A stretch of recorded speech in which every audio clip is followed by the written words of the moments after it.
Chapter 639. By the time Qin Guang tidied himself up and came out, another 10 or 20 minutes had passed. It was almost 3 or 4 o'clock in the morning. Xan Qin and Wu Miaoan seemed to have fallen asleep in the same room. Qin Guang ran to their bedroom door and looked inside. He saw the two of them, who had been quarreling fiercely when they were awake, unconsciously hugging each other after they fell asleep. Although they were not fully exposed, they still looked quite pleasing to the eye. These two lolas were really headache-inducing.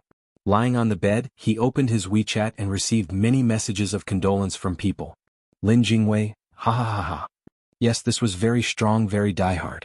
Lin Jingwei was obviously one of the people who knew the inside story. His condolences were also very unique. By Nyangzi, ha ha ha.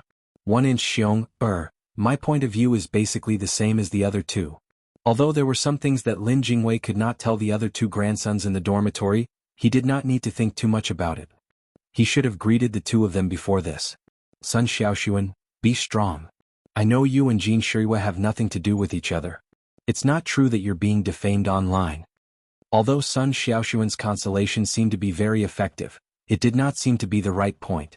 Forget it, don't care about those details. What made Qin Guang the most angry was the chicken soup article that his dad had forwarded on WeChat. Never forget that these two people are always waiting for you with a pot of hot food.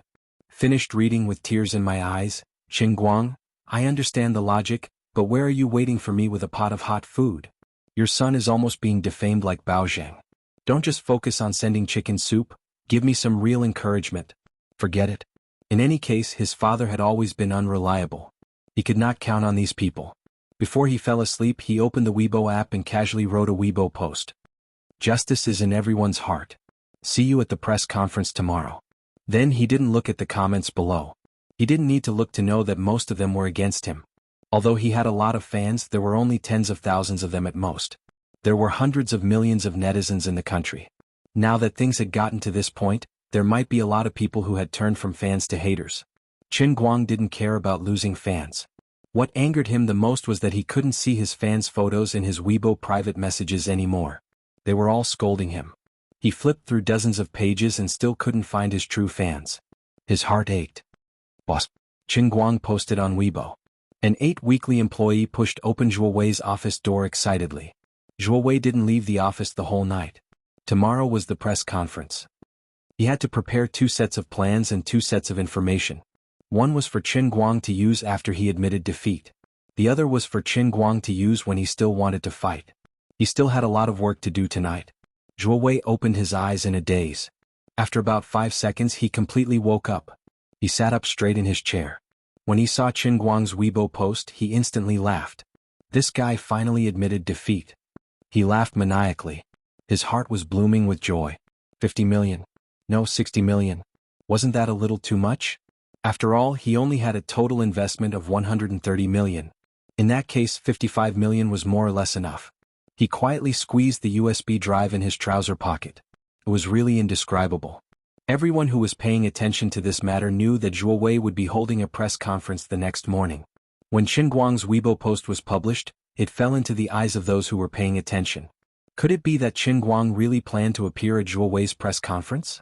But Zhuo Wei's original words were that he had serious dirt on Qin Guang to be announced at the press conference. Could it be that the two of them had reached an agreement overnight? That couldn't be, right? If the two of them could come to an agreement, they would have done it a long time ago. Why did it have to end up like this? Many entertainment reporters, flommers, and marketing accounts felt their balls aching. Although they had followed the trending topic and gained a lot of clicks and attention, it seemed like they had unknowingly been used by Zhuo Wei and played with in the palm of his hand. Alright, they felt helpless about this matter. But there was nothing they could do. Who asked him to be so capable? He could create his own gossip and content, while their weak marketing accounts could only follow the trending topic. But then again, this Qin Guang was also someone who didn't play by the rules. It was the middle of the night and he wasn't even letting people sleep. By posting a Weibo reply at this time, wasn't he forcing them to crawl out of bed and write jokes? What a torment. Qin Guang's first public statement after the two-timing incident broke out. Will he meet? Is it Zhuo Wei's public opinion kidnapping, or is Qin Guang really shameful? Sister Xiaohua analyzes the entertainment circle for you. Justice is everlasting. Cheaters and swindlers have to stand up to be judged. The most abominable heartless man in the entertainment circle of China. Mysterious man reveals that Qin Guang and a mysterious woman appeared at the foot of Mount Fengquan. Relationship unknown. Dirty gambling at the foot of Mount Fengquan. Qin Guang won someone else's girlfriend. Is his driving skill real or fake? What happened this night? I am Liu Mo, the man whose girlfriend Qin Guang won. Thank him for teaching me a lesson. He is a good man and a real god of racing. All kinds of media personnel were knocked out of bed. With a resentful mood, they sat bitterly in front of their computers to search for information, Photoshop pictures and dig up hot news. It was quite a torment. What happened at Mount Fengquan that night was also reported. Although Qin Guang later sent the girl back, what were marketing accounts best at? Taking things out of context. If I wrote the whole story, wouldn't it become positive? There was no controversy about positive things. The audience couldn't use their imagination. I don't care whether you sent her back or not. Anyway, I wrote that you won and took her away. I don't know what happened after that. The audience can imagine it themselves. What could happen to a delicate girl who was won and brought away for a night?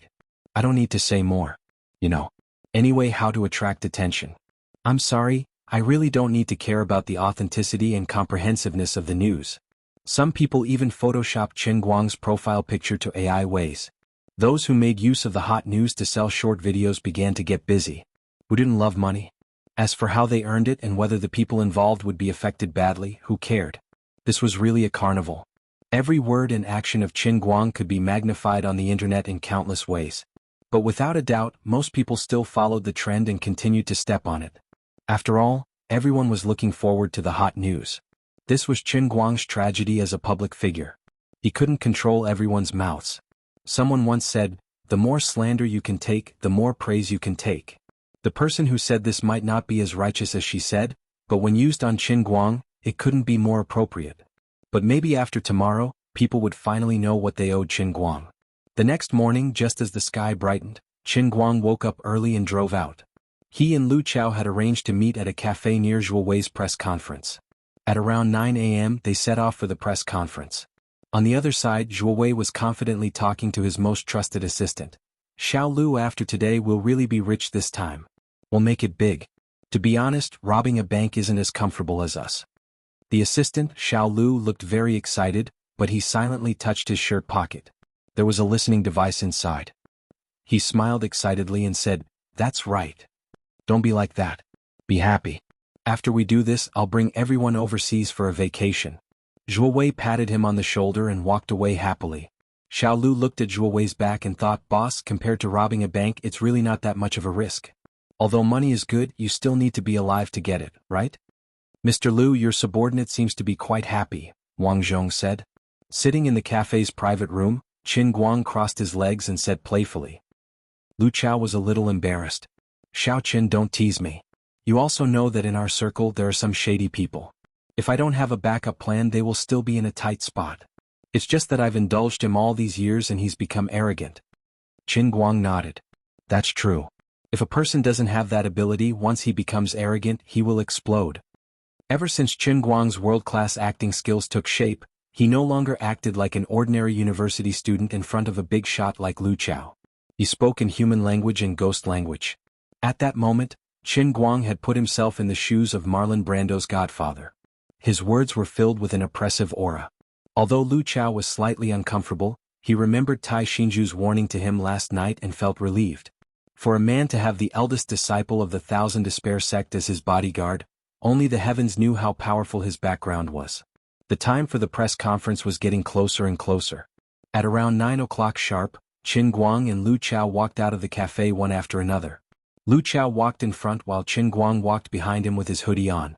On the other side, in the conference room for the press conference, many reporters had already arrived. There were people from all kinds of news media. Most of them were entertainment reporters, but there were also people from the financial media. There were also people from the social science news media. Even people from the legal news media had gathered together. The huge venue of the press conference was already packed to the brim with people. Obviously, even though they knew that they were here to boost Zhuo Wei's reputation, and everyone in the industry knew what kind of person Zhuo Wei was, no one could resist the temptation of first-hand hot news. After all, no one wanted to wait for someone else's report to come out, only to be forced to republish it. Wouldn't that make the chief editor explode? Zhuo Wei hid in the backstage and looked at the time on his watch. It was only 9 o'clock, but there were already so many people. In the blink of an eye, he saw many senior reporters in the industry. In the past, these people had looked down on him. In the end, all of you still have to beg and lick me. Only I, Zhuo Wei, can truly control the public's opinion. As a media person, you have to be completely shameless, let go of your integrity, and do whatever it takes for the sake of breaking news. Only then can you stand at the top of the news media. This is a good lesson for all of you. Thinking about the past few days, Zhuo Wei felt a little emotional. It had not been easy. From the beginning, his son was beaten up by Chen Guang, and later, Gangxi's hand was broken by Chen Guang. He had suffered so much that he wanted to vomit blood. At first, he thought that he could only rely on pure rumors to discuss Chen Guang. In the end, he found out that Chen Guang was entangled with his cousin's niece, Zhuo Jingxi, and got first-hand news. Although the people of 8 Weekly were punished badly, and there were still more than 100 people lying in the hospital, it was worth it no matter how big the price was.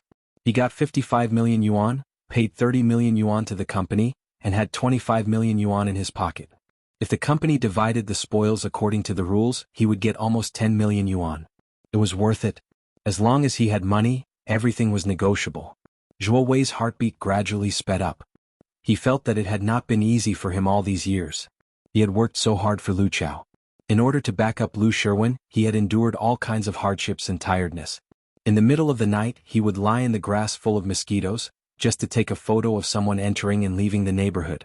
Or, after revealing some shocking information, he would be beaten black and blue by some thugs. Although he would be able to avenge himself with Boss Lu, he would still be in pain. To be honest, this time he had been forced into a corner by Chen Guang. In the past, he had never placed such a heavy bet and used such fierce news. After I'm done with this job, I'll get rid of the faded old woman and marry a young and beautiful girl. Zhuo Wei, how is it? Just as he was lost in his thoughts, a familiar voice sounded behind him. Zhuo Wei suddenly turned around and saw Lu Chao standing behind him with a smile. He was shocked. Why did Boss Lu come at this time? Did I take too much credit from him? At most he would call to ask about 8 Weekly. In order to avoid arousing suspicion, he had never had any contact with me in public. This is bad. What if Chen Guang comes later and offers 50 million in front of me?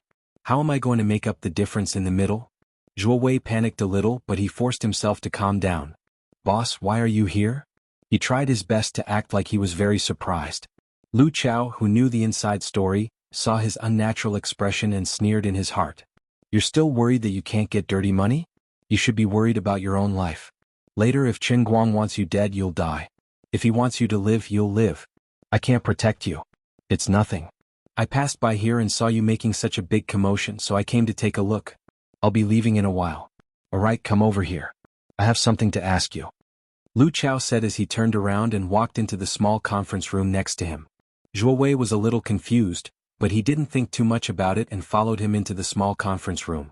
In the hall outside, familiar reporters were huddled together, taking advantage of the last bit of time before the press conference to chat with each other. Everyone, to be honest, before I left, I had already handed in the manuscript. So powerful. Old Xia, did you predict the future? Since Chen Guang is attending this press conference, he must have reached an agreement with Zhuo Wei. It seems like today's press conference is to clear Chen Guang's name. But we can't be foolishly used. We have to have our own opinions. Guess what I wrote in the headline? What did you write? Buying fame with money, deceiving the world. The swindler Zhuo Wei and the big liar Chen Guang worked together to direct the worst drama in history. What do you think? Isn't this headline explosive enough? Impressive, impressive. You're indeed old Xia. I wrote, how much money did Chen Guang give Zhuo Wei? Yo, old Ding, you're not bad yourself. Brother Ding, brother Xia, both of you have already written the headlines. Why are you still fighting for the front row today? Give us a chance. We still have to write the follow-up. No matter what, today's news will be the last explosive point. We have to stand guard for the last time. That's right. Actually, I wrote it too. It's about the same as yours. I prepared 2 copies, but I haven't sent them out yet. I feel that with Chen Guang's character, he won't give in so easily. There's going to be a big show today. You mean there's going to be explosive news that you secretly filmed? Of course. We've already defamed Chen Guang for so long. We're not afraid of him doing something bad. It's more exciting to be defamed. That's right. You're really despicable. The new generation excels the old. Thank you for letting me win. Chapter 640. Honestly speaking, all the reporters here had already made up their minds. Regardless of Zhuo Wei and Qin Guang's performance, they would still write their reports. They wouldn't lose a single piece of meat. As for the possibility of Qin Guang suing them for defamation? Don't joke around. There were at least 200 to 300 media outlets here. Would he be able to sue them all? At the very most, he could just post a small piece of tofu in the corner of his mouth and pretend to apologize. That would be a secondary hot topic. In the eyes of these veteran reporters, Qin Guang wasn't someone they couldn't afford to offend. Especially after the mess he had made this time. As long as they weren't stupid, they would think that the Jin family wouldn't want him as their grandson-in-law. It didn't matter if he cleared his name or not. He couldn't be the emperor's son-in-law anymore. So, before the press conference even started, all kinds of news articles had already surfaced on the internet. They just had to wait for the press conference to come to an end. Then all the reporters could comfortably earn the last bit of attention. Everyone would be happy. No one knew that Zhuo Wei was currently kneeling in the conference room with a pale face and a head full of cold sweat.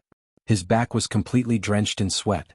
The cold air from the air conditioner blew on his body, but he couldn't stop the sweat from pouring down his face. This was because there was a black muzzle pointed at his head. The person holding the gun was one of Lu Chao's confidants. Zhuo Wei knew this person. He was Boss Lu's #1 fighter. He had been famous in the chaotic era 10 to 20 years ago. Even now, if Lu Chao gave the order, Zhuo Wei knew that his head would be blown off with a single shot. Right in front of him, Lu Chao looked at him with an indifferent expression. The door to the small conference room was slowly closed by a young man with his head wrapped in a large hood. Then he lifted the hood. It was Qin Guang. "Fatty Zhuo, we meet again." Qin Guang grinned. This time his smile was especially meaningful. Qin Guang, how could it be you?" Zhuo Wei's legs trembled uncontrollably. He looked at Qin Guang in confusion, then looked at Lu Chao with a confused expression. Lu Chao was still expressionless. "I told you a long time ago that not all money can be earned. You only have yourself to blame for this mess." Zhuo Wei understood what he meant. Lu Chao's simple words made him realize in an instant that he had made the biggest mistake all along. He had underestimated Qin Guang. Qin Guang's influence was greater than he had imagined. Even though he didn't know what methods he used or who was backing him up, Boss Lu had sold him out. My backer, the boss who has been protecting 8 weekly magazines for all these years, has sold me out." Zhuo Wei slowly knelt down. "Boss, why is this happening?" "No reason. I'm not interested in explaining it to you. All you need to know is that you almost dragged me into an irrecoverable situation." Lu Chao walked up and slapped Zhuo Wei hard across the face. With a loud slap, Zhuo Wei's head turned away. Lu Chao angrily slapped him, causing blood to flow from his mouth. At this moment, 8 weekly magazine second-in-command, Zhuo Wei's assistant, Xiao Lu, also walked in. He nodded at Lu Chao. "Mr. Lu, everything has been arranged." Lu Chao nodded. "Not bad. Xiao Lu, you did well." Zhuo Wei looked at his most trusted assistant with his mouth wide open. In the end, he couldn't control his emotions and roared hysterically, "Lu Xiaoyang, you sold me out." Lu Xiaoyang looked at Zhuo Wei sympathetically. "Boss, don't you understand? It really wasn't me who sold you out, it was you who sold yourself out. You're so crazy that it's scary. Cut the crap. Take out the USB drive from his pocket and give it to Xiao Chen." Lu Chao kicked him again, causing Zhuo Wei to fall on his back. Lu Xiaoyang's eyes flashed with a trace of pity, but he still bent down and took out the USB drive from Zhuo Wei's pocket. He handed it to Qin Guang, who was beside him. "Mr. Qin, the video is in here. This is Zhuo Wei's hard drive. I've already deleted his account, so there's nothing else." Qin Guang took the USB drive and hard drive. "Well done. I don't have any other requests. Anyway, you must eliminate all the negative influence on me today." "Thank you for your compliment, Mr. Qin." Lu Xiaoyang bowed and left. "I won't let you down." Zhuo Wei, who was lying on the ground, looked at the two of them. He felt a little strange, as if he had overlooked something. Lu Chao answered his doubts. "Oh, I forgot to tell you, Zhuo Wei. I've already sold 8 weekly magazines to Qin Guang for $1. I sold it to Qin Guang." "What?" Zhuo Wei thought he had gone deaf. "How is that possible?" Lu Chao sighed when he saw his subordinate, who used to think highly of him, completely dumbfounded. "Isn't this all thanks to you?" Zhuo Wei saw a hint of helplessness on Lu Chao's face. He suddenly realized that although 8 weekly magazines was not Boss Lu's main business, it was still complementary to his Luxia culture. The entire magazine also had a lot of real dirt on people in and out of the entertainment industry. In the Chinese entertainment industry, it was like a nuclear weapon. The total market value was definitely more than 100 million. If it wasn't for the fact that he had no other choice, who would be willing to give up so much profit for $1? Although most of the dirt was hidden in his personal computer, and only he knew about it, Zhuo Wei knew without a doubt that he had to hand it all over. And from then on, he could forget about using it to make money. Of course, there was a more realistic problem in front of him. Could he survive? Based on Boss Lu's style of doing things, silencing people is his favorite, right? How stupid am I? How overconfident am I to have the guts to stroke Qin Guang's tiger whiskers? How did things become like this today? For a moment, his thoughts were wandering. The memory in his mind returned to the morning when Qin Guang held the press conference to announce the establishment of Qingguang Agency. Yes, it started when my precious son, Xiao Wei, was beaten up by Qin Guang's bodyguards. At that time, I angrily brought people to demand an explanation. In the end, I didn't get an explanation, and Gang Zi was also beaten up. Xiaoyingjie, the Jiangyuan district branch chief, didn't care about this matter. At that time, although I was angry, I was actually happy. I thought that it was rare to meet such a stubborn celebrity. He had just gotten a large investment from the Tangjie Foundation. Those celebrities who have a way to deal with the media are all old foxes. How can they be so easy to deal with? This is a good opportunity for me to make a fortune. Actually, I made a total of one mistake. I didn't understand Qin Guang's true strength. I thought he was just a rash young man, but he really can cover the sky with one hand. I regret it so much. I wish I could do it again. I wouldn't have treated this matter with such an attitude. But there is no medicine for regret in this world, and there is no time machine. Zhuo Wei's regret is of no use. Xiaoqin, how should we deal with him? Lu Chao quietly walked in front of Qin Guang and asked in a low voice. He made a gesture of cutting his throat. Qin Guang looked at Zhuo Wei and hesitated a little. If it was him in the past, he would have sent Zhuo Wei to heaven. But was the conflict between him and Zhuo Wei really so serious that he had to pay with his life? It didn't seem like it. It was just a scolding, and a scolding. His mistake was unforgivable, but it wasn't a crime worthy of death.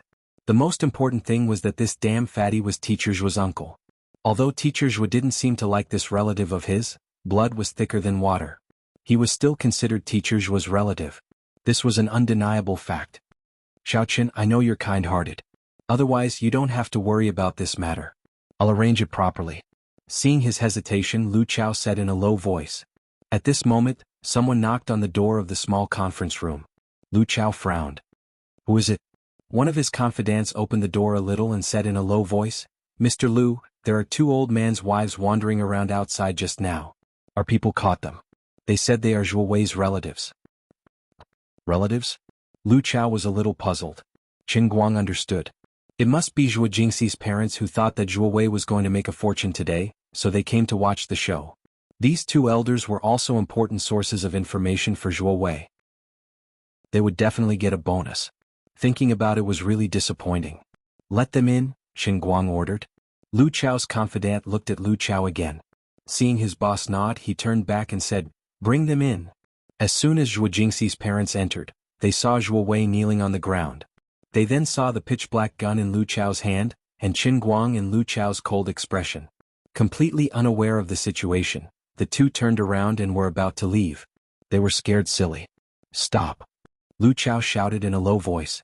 A group of men in black gathered outside the door and stopped Zhuo Jingxi's parents. The two elders stiffened and turned around shakily.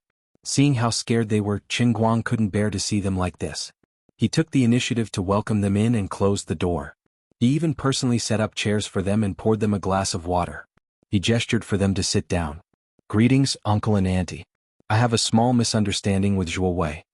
You are Zhuo Wei's relatives, right? What are you doing here? Seeing how polite Qin Guang was to Zhuo Jingxi's parents, Lu Chao quickly changed his tone. Zhuo Jingxi's mother looked at Lu Chao with some fear. She obviously knew Lu Chao. She gulped and said, Greetings, Mr. Lu. Brother. Sister-in-law. Save me.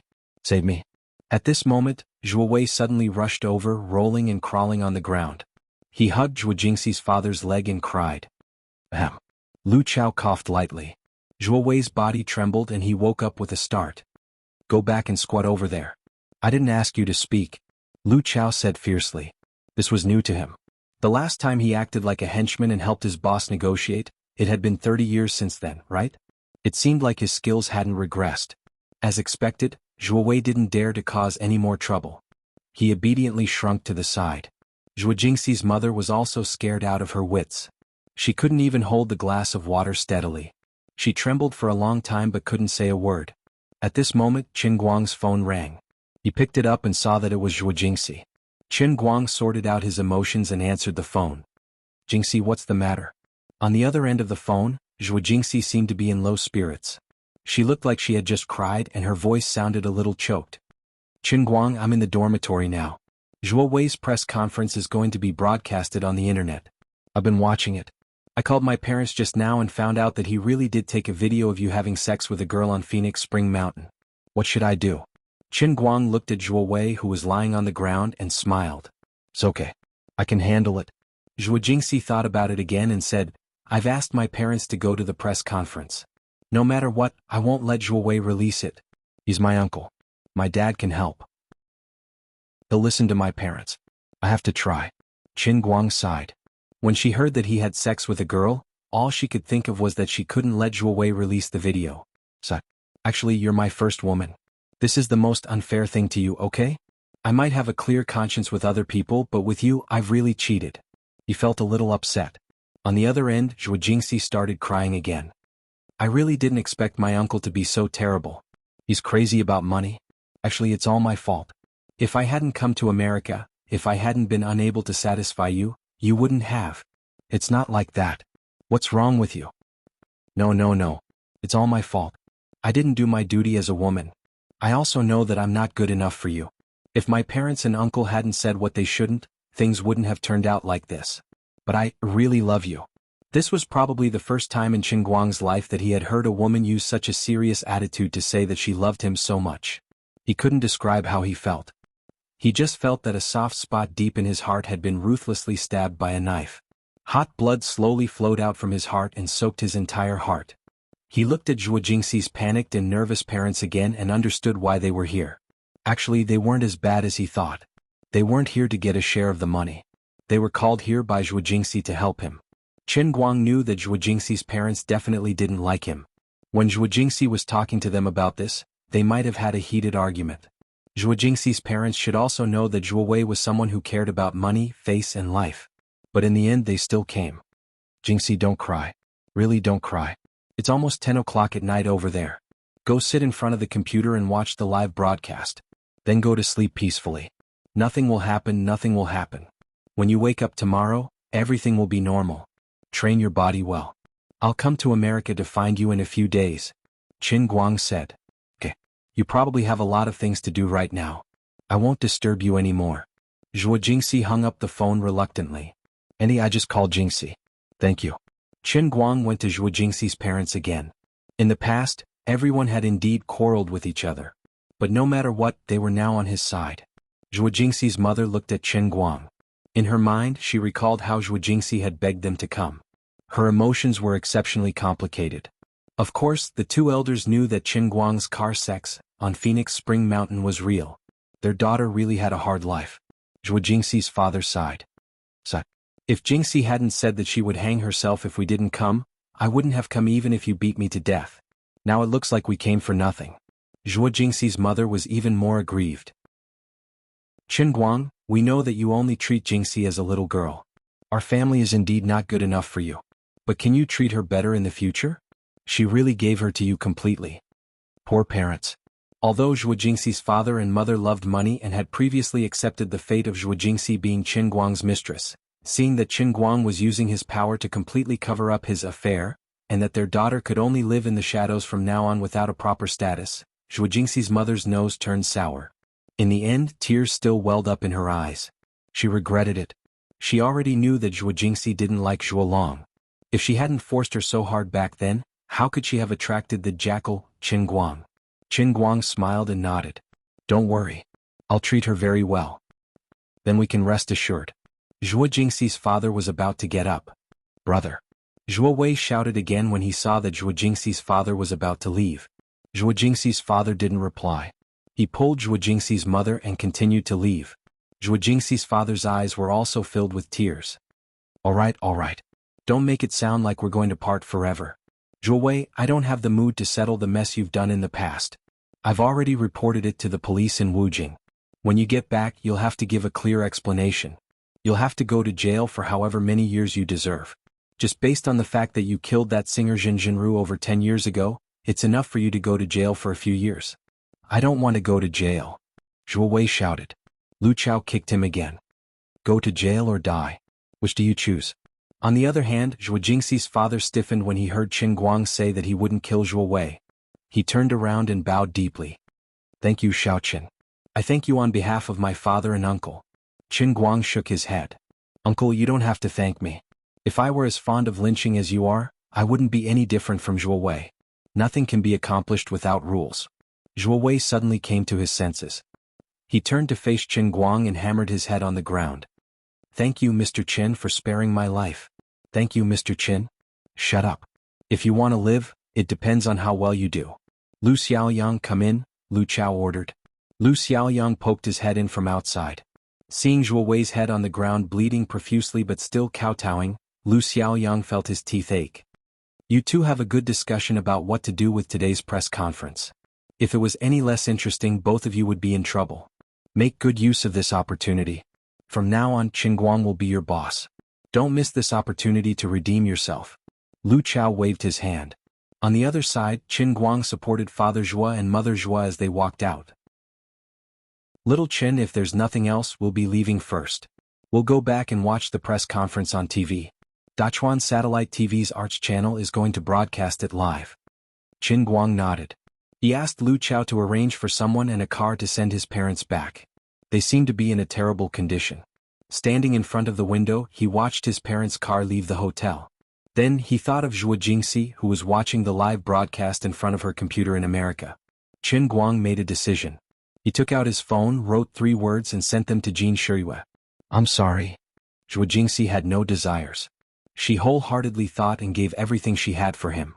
How could he say that he had nothing to do with her on TV? She was infatuated with him. How could he let her down and hurt her? After all, a man had to have some responsibility. It was time to put an end to this Fuma title that was only in name but not in reality. It was a heavy burden on him and Jin Shiyue. Chapter 641. Far away in Europe, Jin Shiyue, who was watching the live broadcast with Jiang Yage, felt the phone in her palm vibrate. She turned the phone slightly and picked it up to take a look. It was Qin Guang's name. There was a hint of joy on her face and she looked at Jiang Yage, who was staring at the screen impatiently and anxiously next to her. Why hasn't it started yet? This damn fatty is so annoying. What is he trying to do? Why didn't Grandpa let us take care of it? Otherwise, how could this damn fatty jump around until now? Sister Shiyue, don't you think so? Jiang Yage tapped the mouse impatiently and asked Jin Shiyue casually. Jin Shiyue was a little absent-minded. Don't worry, he definitely has a way. I'm going to the toilet. After that, Jin Shiyue hid the joy in her heart and quietly ran to the bathroom of the hotel private room. The two of them rushed here yesterday to record a song, but Jin Shiyue knew that it was very likely that the elders deliberately arranged for her and Jiang Yage to be separated. The things that the old masters wanted to do should be more or less done by now. She just didn't know why Qin Guang sent her a WeChat message at this time. What was he planning to do? But no matter what, at this special time, since the person in his mind was her, it meant that he might be about to accept her as his girlfriend, right? Although this might be a little unfair to Jiang Yage, Jin Shiyue really couldn't control the joy in her heart until she opened WeChat and saw the 3 words from Qin Guang. I'm sorry. Concise and comprehensive. Everything was said without words, there was no need to say anything more. Jin Shiyue was smart, she understood everything in an instant. Her body was a little weak, and her head was buzzing as if she couldn't even hold the phone. After waiting for a long time, she sat down next to Jiang Yage with a pale face. Sister Shiyue, what's wrong? Jiang Yage saw her pale face and thought she was not feeling well. Why don't you go to sleep first? Our biological clock hasn't been reversed yet. Jin Shiyue shook her head. I'm fine. I just bumped my leg in the toilet. It hurts a little. As she spoke, she turned her face away, not daring to face Jiang Yage. Was this retribution? That must be it. Fate must have played a big joke on him. Perhaps she and Solomon had fallen in love with him at the same time, but Solomon was the first one to say it out loud. She had always been like a thief, carefully approaching Qin Guang little by little, and finally pretending to be his girlfriend in public. It seemed like she was selflessly helping him, but in fact she was bullying Solomon for being naive and pure. She couldn't think of her own dirty and selfish thoughts. I almost succeeded, and I was even secretly happy just now. Now that I think about it, I failed to live up to Solomon's trust. Now that I've been rejected by him, it's only natural. I deserve it, right? Jean Shuiwei clenched her hand tighter and tighter, wishing she could dig her nails into her flesh. Sister Shuiwei, why are you crying? No, San got in. Jean Shuiwei smiled. The press conference is about to begin. Let's see what Zhuo Wei is going to say. In the live broadcast, Zhuo Wei, who had already calmed down, walked out. He looked a little haggard. Whether it was the live broadcast platform or the live broadcast camera of Dachuan Satellite TV Entertainment Channel, they were all pointed at him. In the huge press conference hall, many media people looked at their former peer, who was now sitting on the podium of the press conference, feeling a little jealous. Regardless of whether Qin Guang reached a compromise with him or not, Zhuo Wei would be the final winner. Or, he could earn a large sum of money in private, and then earn a reputation in the industry that could cover the sky with one hand. Who wouldn't be afraid of him in the future? Even Jean Shuiwei's boyfriend could be ruined by him. Even the rising #1 internet celebrity in China was convinced by him. Who wouldn't be afraid? If the two of them didn't compromise, he would really fight to the death with Qin Guang. Perhaps he wouldn't be able to get any money from Qin Guang, but it would show the power of the underworld in the entertainment industry. In the future, if others didn't want to repeat Qin Guang's mistakes, they would have to think twice when facing him. Many entertainment reporters were even envious of Zhuo Wei. He was a typical example of how bold a person was, how much money he could make. Boss, it's about time. Lu Xiaoyang, who was sitting next to the podium, reminded him in a low voice. He pushed a stack of materials he had already written in front of Zhuo Wei. Zhuo Wei looked coldly at the young man he had promoted. You already knew about it, right? Comrade Xiao Lu nodded. Yes, Mr. Lu told me last night. I'm sorry. Sai, you don't have to apologize to me. If I encountered such a thing, I would have done more than you did. I deserve it. Actually, I want to be a good reporter. When I was young, I thought so too. Zhuo Wei waved his hand and picked up the materials on the table. He switched on the microphone and coughed lightly. Everyone, I will now tell you everything that has happened over the past few days. First, please allow me to express my sincerest apologies to Mr. Qin Guang. What? The countless viewers in front of their televisions and computers were in an uproar. Didn't you say yesterday that there was going to be some juicy news about Qin Guang? What's the point of apologizing? Are you King kidding me? Especially those who had been following the trend of defaming Qin Guang for the past few days. They simply couldn't accept this sentence. These people in front of their televisions and computers roared angrily. For the past few days I haven't eaten, drank, slept, or rested. In order to uphold justice, to expose that shameless Qin Guang, I've turned myself into tap water. I've posted hundreds of thousands of posts on Weibo. I've gone to all the celebrities' Weibo accounts to leave a message saying that Goddess Moonlight has been bullied. F***CK, aren't you and Goddess Moonlight friends? Aren't you best friends? Hurry up and help her. In the end, the first sentence of your **T press conference is to apologize to him? What the F***CK do you think we are? His companion beside him consoled him. Zhuo Wei must have taken Qin Guang's money. That's right. Qin Guang bribed him with money? You mean to say that we didn't even live our own lives for the past few days? Instead, we followed along and defamed Zhuo Wei on the internet and helped him earn money? Maybe that's the case. F***CK. B****. B****. But it's not completely useless. There were so many reports on the internet and they were all well written. Qin Guang must be a rotten person. There's nothing wrong with boycotting him. That's right, that must be the case. Many of the reporters at the press conference were not as angry as the general public. They were all from the media and knew what kind of people they were. They had already guessed that Zhuo Wei would reverse the verdict at the last minute today, and it turned out to be true. Sai, it's really pointless to think about it. I actually believed that Zhuo Wei would expose the truth at the press conference. How is that possible? Which one of us in the media isn't greedy for money? As long as you're willing to pay, I can even blow your tap water into bejeweled nectar. What's a little scandal about a celebrity like Qin Guang? Luckily we had a backup plan. Many of the reporters had already lowered their heads and sent text messages to the media companies or marketing accounts behind them that it was about time to publish their articles. The general gist was that Zhuo Wei had reversed the verdict at the last minute at the press conference from exposing the truth to a whitewash. But since Qin Guang had already been defamed to this extent, it wasn't something that could be whitewashed just because you wanted to. If you eat the meat, we should at least drink the soup, right? Everyone, don't rush to publish your articles. Why don't you hear me out first? Seeing the people below the stage lowering their heads and fiddling with their phones, how could Zhuo Wei not know what they were doing? He hurriedly reminded them. I say, Fatty Zhuo, forget it. You can earn your own money, but don't stop us from writing our reports.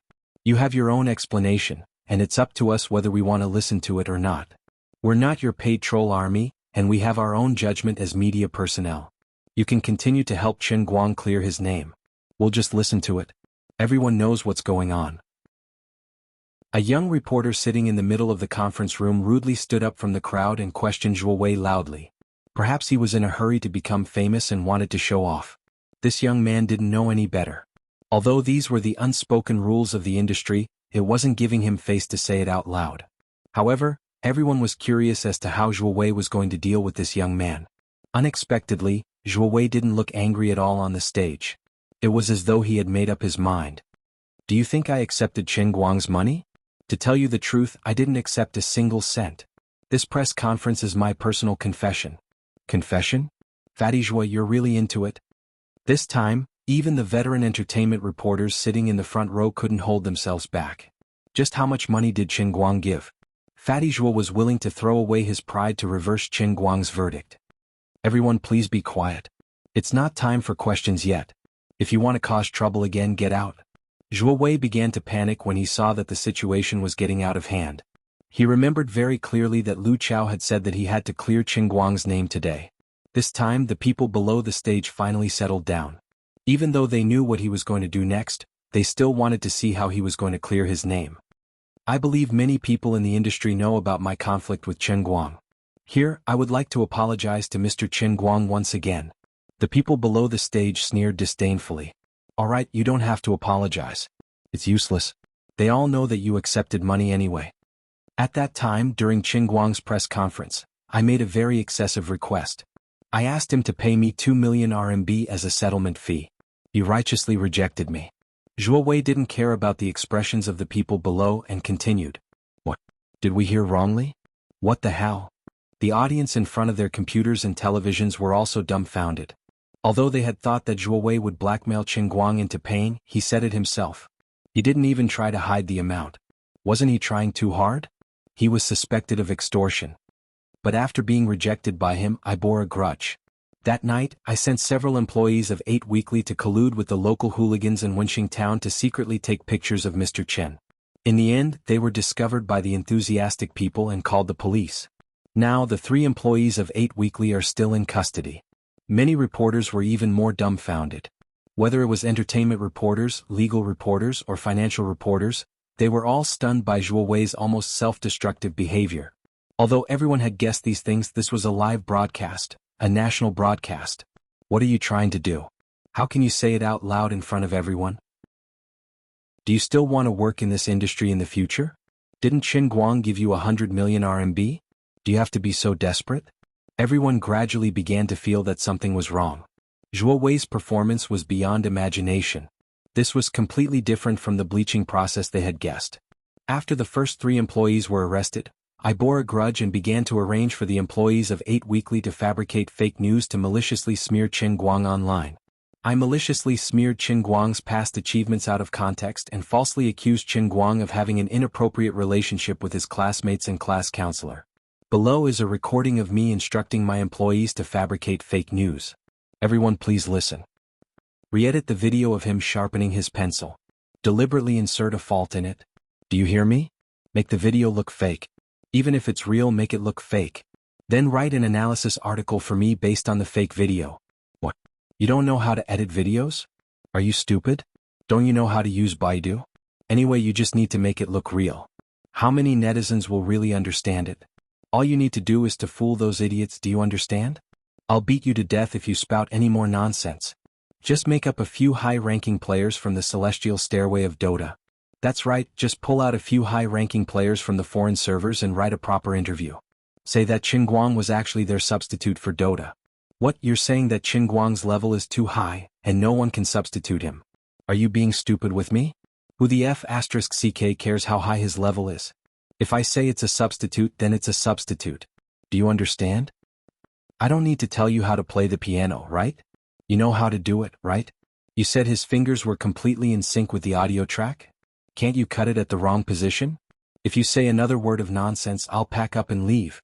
In this recording that lasted more than half an hour, Zhuo Wei perfectly demonstrated his professional standards. He was really good at deliberately discrediting and creating fake news. Actually, many people who followed the trend to discredit Qin Guang did not even go to Qin Guang's Weibo and click on his previous videos. They only saw those specious fake analysis and fake technical articles online and thought that they really saw the truth. As the recording was played bit by bit, the netizens in front of their televisions and computers finally realized a rather sad thing. They thought that they were upholding justice, but in fact, it was because they were too stupid and lacked the ability to think independently that they were played by Zhuo Wei. The reporters at the press conference were even more terrified than the audience. They were all media personnel and understood Zhuo Wei's way of doing things. But how could you say it in front of everyone? You, Zhuo Wei, are the famous #1 paparazzi in China. There had never been a media personnel like him, displaying the ugliest side of the media in such a crazy way in front of everyone in a live broadcast. It was as if he wanted to tear off the mask that all media personnel relied on to survive and directly expose the filth and ugliness of this industry to the light. Chapter 642. Crazy. Fatty Zhuo is really crazy. He's going to go to jail. We can't let him continue. Otherwise, what are we going to do in the future? Someone go and shut his mouth. We've already sent out the press release. If he flips the table, we'll be spitting sh*t out. No. Hurry up and think of a way to shut Zhuo Wei up. The reporters below the stage could no longer sit still. Some of the more impatient ones had already stood up from their seats. Everyone please be quiet. Just then, another person walked out from backstage. Some knowledgeable reporters recognized this person. He was the true underground boss of Dechuan Province, the chairman of the Dechuan Energy Association, and one of the 3 tycoons of Dechuan, Lu Chao. The reporters who had just started a ruckus immediately quieted down. After all, no one dared to provoke this ambitious and ruthless person. The suspicions in everyone's hearts finally dissipated a little. There had always been rumors that Lu Chao was the boss behind Bajou. Now it seemed that it was most likely true. So this time Lu Chao, this big shot behind the scenes, had also appeared at the press release. Did that mean that Lu Chao was actually on Qin Guang's side? He was here to clean up Qin Guang's mess? Zhuo Wei had jumped so hard just now. Was it because the flood had rushed into the temple of the Dragon King? No wonder this guy wanted to explode on the spot. In the end, he had kicked the iron plate of his own backstage. Poor fatty Zhuo. Lu Chao only came out briefly to say a few words. Before the cameras turned to him, he quickly retreated. Zhuo Wei's story continued. After that, through inciting on the internet, I sent another 5 Bajou employees to mix in with the general public to cause trouble at Qingguang Brokerage's office. After that, these 5 employees were also seized and sent to the police station. They have been detained ever since. After that, I called Qin Guang again and asked him for a strategic partnership fee of 20 million. Yes, that's right. I was extorting money. The amount involved was huge. I, Zhuo Wei, am here to surrender myself to the police. Below is the recording of my conversation with Qin Guang. Everyone who had been paying attention to this matter was completely dumbfounded. Too ruthless. Zhuo Wei's move was really too ruthless. I've never seen a paparazzi put myself in jail while trying to clear someone's name. Today I've learned something new. The people who had been flaming Qin Guang online were also panicking. It wasn't that they were worried about Qin Guang's revenge. After all, there were hundreds of millions of netizens in the country, and at least tens of millions of them had flamed him before. How could he possibly retaliate against all of them? But if they didn't do anything now, it would be like telling others that they were fools who had been played by Zhuo Wei. They were idiots. Who would be willing to admit that they were stupid? Helping a paparazzi blackmail an upstanding celebrity? Just thinking about it made her feel awkward. Her face was super red, okay? A man lives with his face and a tree lives with its bark. The number of posts that followed the trend and flaming posts that I deleted, that's how much face I earned back, okay? After being rejected by Qin Guang once again, I went berserk and sent all the employees of Octave Weekly in an attempt to follow up on all of Qin Guang's friends and family. Apart from that, I also sent several employees of Octave Weekly to follow up on Qin Guang 24/7, causing great trouble to his life and work. Here, I would like to express my sincere apologies to Mr. Chen once again. Last night, I tried to negotiate with Qin Guang again. I tried to use the video that I edited to blackmail him and ask him for 40 million in cash as a strategic cooperation fee. Below is the recording of the conversation. Please listen to it. This recording was edited by Lu Xiaoyang. He cut out the content of their conversation that had anything to do with Lu Fei and Zhuo Jingxi. It sounded a little awkward, but the meaning remained the same. He was looking for Qin Guang to ask for money. Be it the audience or the media, they were all shocked by this guy's appetite. F***ck, your appetite is really big. He only invested 130 million in total, and you F***king asked for 40 million. You must have been a bandit in your previous life. That's the whole story. It's just like what everyone saw and heard. Mr. Qin is an upright person. It was me who was blinded by greed and pressured him again and again. I embarrassed the media. My slander on the internet and in the media also caused great trouble to Mr. Qin. The impact on society was extremely bad. Apart from that, I invested a total of 489 million to hire fake reviewers to confuse the public. The following companies accepted my employment. Enough, Zhuo, that's really enough. This time you're trying to uproot everything. You didn't even let off the fake reviewers who took your money to help you. Yes, I fooled the entire country. I know that I'm guilty, but I didn't beg for forgiveness. My actions have already constituted a serious crime. Apart from that, I did many things in the past. The death of the singer Jin Jinru in a car accident 15 years ago was also caused by me chasing after a car and secretly taking pictures. Apart from that, 8 years ago, it was me who reported on the kindergarten that the famous movie star Qin Xiaolong's son was studying at. It indirectly led to the kidnapping and murder of Qin Xiaolong's son. 6 years ago, it was also me who secretly took pictures and discovered that the actor Zhang Chenai was gay. After blackmailing him failed, I publicized it on the internet, causing Zhang Chenai to be widely questioned by the public. In the end, Zhang Chenai couldn't bear the burden and chose to commit suicide by jumping off a building. Also, I was the one who took part in all of this and I managed it all by myself. I will bear all the consequences of breaking the law. The other employees of Octave Weekly were forced to participate in this matter by me. I implore the judicial authorities to give them a lenient sentence on account of their involuntary actions.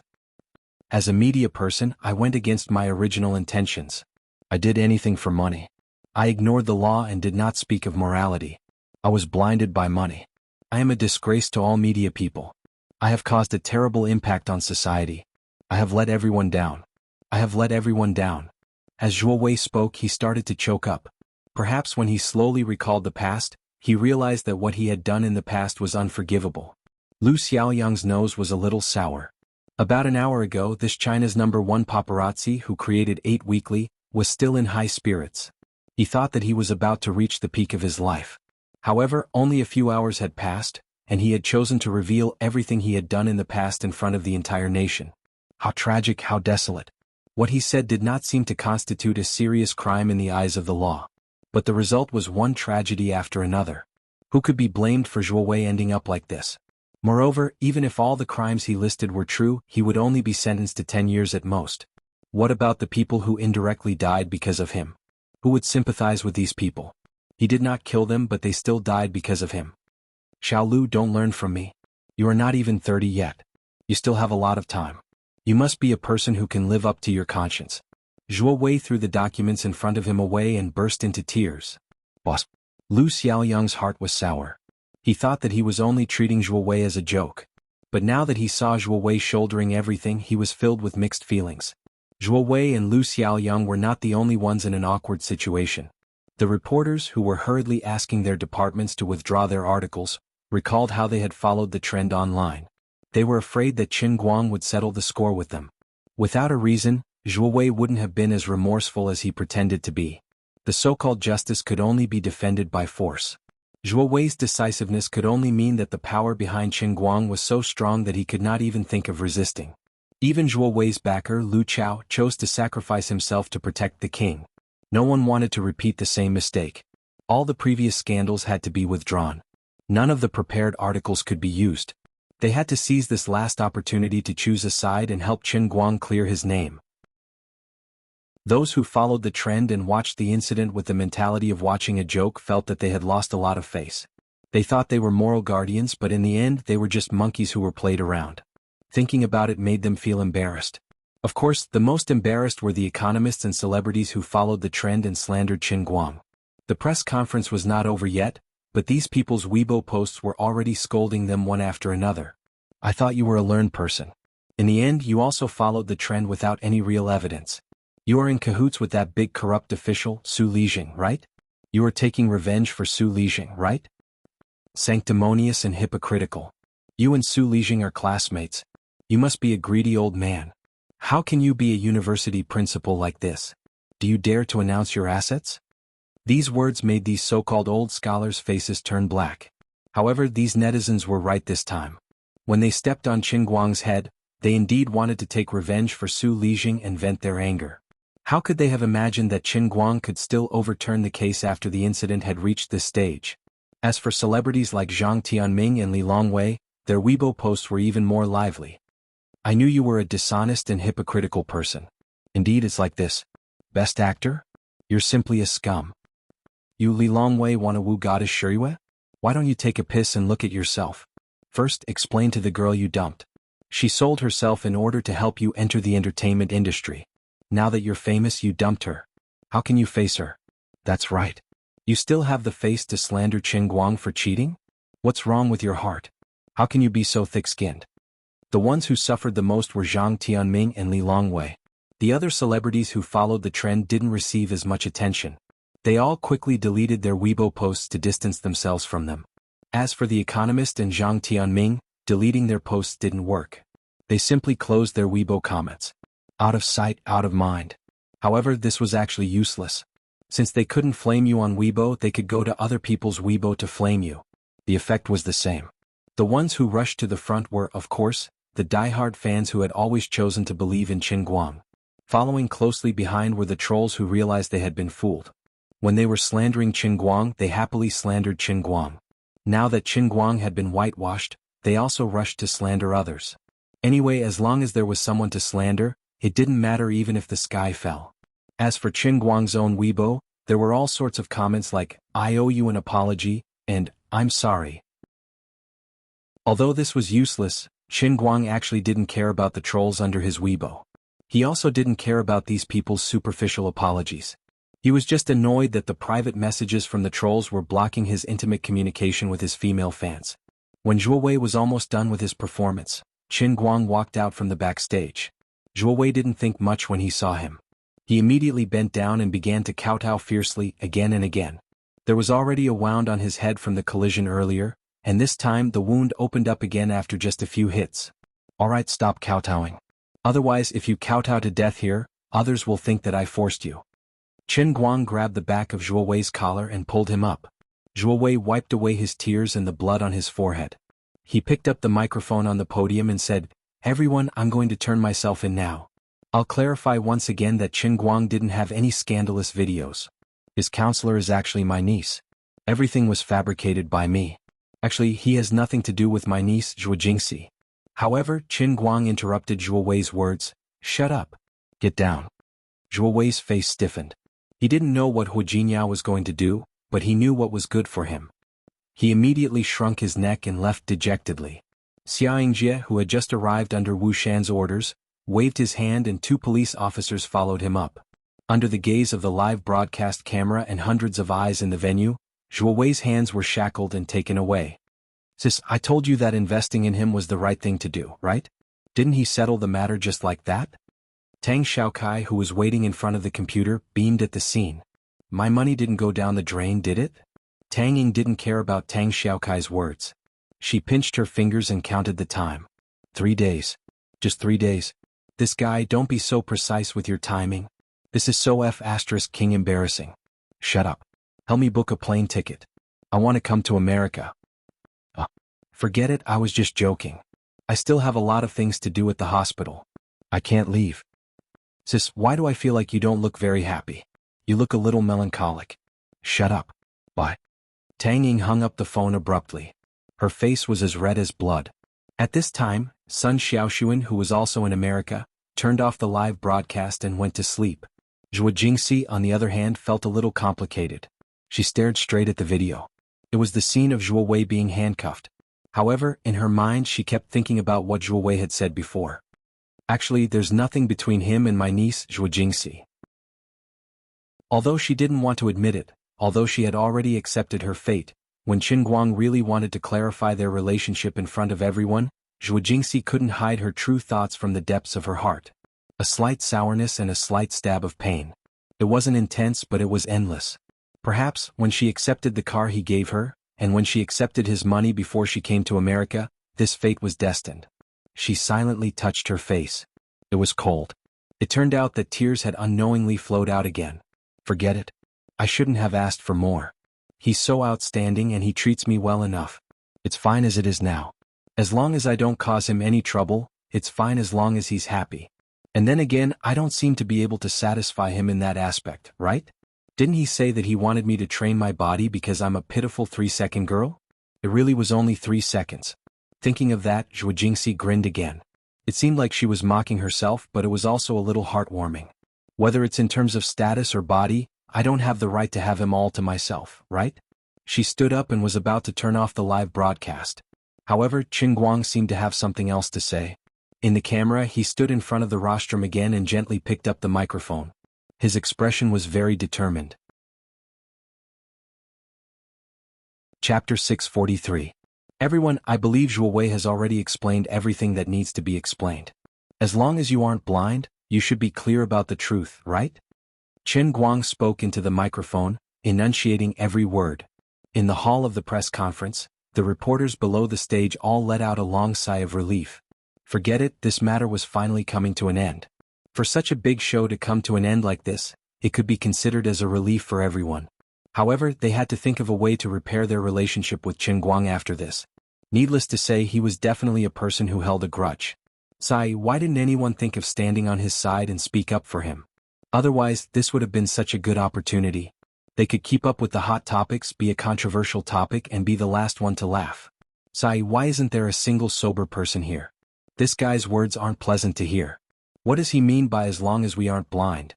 Can't you see that our eyes are all bright? Of course, although many people were unhappy, no one dared to stand out and say anything. After all, Qin Guang had just sent Zhuo Wei to prison. He seemed exceptionally insufferably arrogant, and no one was willing to remove his bad luck at this time. Of course, among the people present, there was one person who was so proud that he was about to fly. It was the director of Dachuan Satellite TV. When everyone was questioning Qin Guang and following the trend to slander Qin Guang, this director remembered the kindness that Qin Guang had done for him when he held the throne challenge.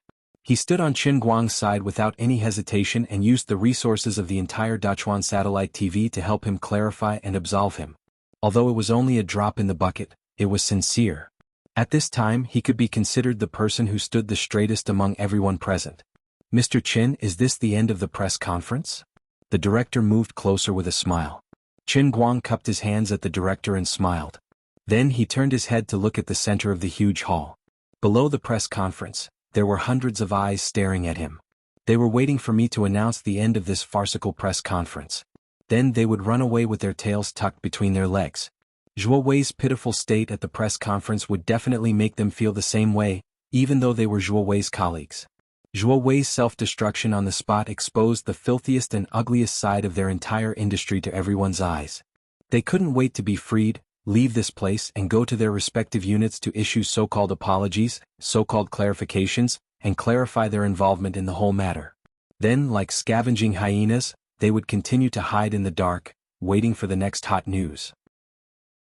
After smelling the smell of hot news, they would stick out their tongues, bare their fangs, drip their saliva, and fiercely pounce out, rubbing off pieces of bloody flesh from these hot news. The fear in their eyes was only because Qin Guang had just torn apart one of their top peers. However, the dissatisfaction and resentment in their eyes couldn't escape the eyes of Qin Guang, the world's best actor. Do you think this press conference is over? Sorry, not yet. There are some words that I have to say. It seems like someone is dissatisfied with what I said? You think I'm too arrogant? You think you have a pair of spirited eyes? Why should I say you're blind? Qin Guang suddenly grinned, and his smile was exceptionally cold. Then let me tell you why I said you're blind. Yu Hong, give me the name list. Qin Guang waved his hand and Yu Hong, who had been waiting at the side, handed over a thick stack of paper. These few days, the newly established Qingguang agency was powerless in the face of public opinion. With a situation like this, it wasn't something that could be won with money. There were too many media outlets that followed Zhuo Wei's lead. Spreading rumors naturally attracted more attention than clarifying someone's name. Moreover, everyone thought that Qin Guang was powerless, and there was no benefit in helping him redress his grievances. The entire public opinion wasn't just the opinions of the 8 weekly magazines, but the entire social media that followed and attacked him. It was unrealistic for a newly established company like Qingguang Agency to go against the entire media and public opinion. Therefore, Qingguang decided to change his strategy. He stopped letting Qingguang Agency try to clear his name, and instead focused on gathering a list of all the media outlets and related personnel that followed the trend to slander him. Now this was the name list in Qingguang's hands. The audience was in an uproar. They weren't stupid and they could guess what name list Qingguang had in his hands. They only thought that this guy was crazy. They thought that Zhuo Wei's self-destruction was crazy enough, but now they realized that Qingguang was even crazier. Although you won today, can you stop before going too far? Shouldn't you know when to stop? What's the point of making a list of all of us? Do you really want to fight the world alone? What I'm going to say next might be a little harsh. If you don't want to listen and want to leave, you can leave now. Qingguang waved his hand.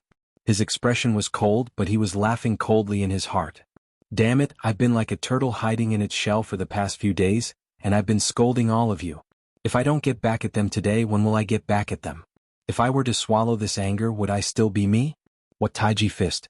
What building a good relationship with the media? What public relations? What bullsh*****. I only know that whoever makes me unhappy, I'll make them unhappy. There are some words that I can't hold back and I have to say them. If anyone has any objections, that's not a problem. We'll settle the score here and I'll settle it for you later. In the end, no one stood up and left. At this point, even if they knew that he was going to scold them in the media, they couldn't bear to leave. Even if they were scolded by him, wouldn't it still be a hot topic? Wouldn't they still get clicks and attention? No one wants to leave? Then I'm going to say it openly. That's right, I think you're all blind. It's not your eyes that are blind, it's your hearts that are blind. You have a pair of good eyes, but your hearts are blinded by lard. Qingguang slammed the table and shouted. Qingguang, don't go too far. A young reporter couldn't sit still any longer. He stood up and retorted angrily. Go too far? How am I going too far? Qingguang looked at him. The matter is already over. At most, we'll write a clarification report for you later. What right do you have to be so unforgiving? This young reporter was clearly someone with a temper. Qingguang rubbed his chin with his finger. That's strange. You can't be unforgiving when you're in the right? Then wouldn't you have hung yourself because you were in the wrong? Why, after splashing dirty water on me and wiping it off with a handkerchief, you think I don't stink anymore? Are you the fool or am I the fool? Or do you think everyone else is a fool? Let's put it this way. If 10,000 people saw the things you defamed me, can you guarantee that 10,000 people will see the clarification report? Are you lying through your teeth? How can you be so shameless? You openly made use of me and used me to attract attention. Now that you know you're in the wrong, you won't let others speak up? As the victim, how can I not say that you're in the wrong? Are you the king of heaven or something? How can you be so capable? Young man, shut up. I know you're from East Entertainment Weekly. Don't worry, my lawyer's letter will only reach your company in 2 days. Don't panic. The moment Qingguang said that, the audience was in an uproar. It looked like this guy was really going to settle the score. East Entertainment was not a big company. If he also sent a lawyer's letter, then the others would not be any better. In front of the computer, Jiang Yage also widened her eyes in disbelief. Is our Guang crazy? There's no need to do this. Even if it's just the two of us, we can't offend all the media people. Jean Shirue seemed a little distracted. Sister Shirue? What's wrong? I know nothing. Jiang Yage called out to Jean Shirue before she came back to her senses. Jean Shirue thought for a long time before she came to her senses. His personality is just like that. He can't stand being wronged. He must have been holding it in for the past few days. But these media people should be taught a lesson. Thinking about it, it's quite hateful. The young man from East Entertainment Weekly froze in front of the camera. His face turned pale and he sat down. His mind was buzzing. It's over. I'll definitely be beaten to death by the chief editor when I get back. What? Are you really wronged? Why are you feeling wronged? I have 2 lists in my hands. The thicker one is the list of all the media who participated in or took the initiative to defame me in the past few days. The thinner one is the list of the companies who were invited today. I took a look just now. At least 80% of the people sitting here have maliciously slandered and defamed me. Zhuo Wei has already made it very clear what the facts are. I'm not slandering anyone when I say you're blind. You're all in the same industry as Zhuo Wei. How can you not know what kind of person he is? Just look at the fake scandals he created. Any random person in the media can go to my Weibo and verify it. You should know how he faked it. Do you really not understand? No, you all understand. But you all are just pretending to be ignorant. As long as you can make money, as long as you can attract attention, you don't care about the authenticity of the news. You also don't care if it will affect me. You think the law doesn't punish the masses. You think that since everyone is following the trend, why can't I? You also think that you are the media and that you are very powerful. We have to rely on you to make a living. We have to beg and be afraid of you. You think that I can't afford to offend you. You think that it doesn't matter what happens. At most, you can just release an apology from a small tofu block, and I won't pursue this matter anymore. And those academics. Qin Guang pointed at the camera. I know you are watching. Professor Ma, Professor Lu, Professor Ding, Professor Xie. What?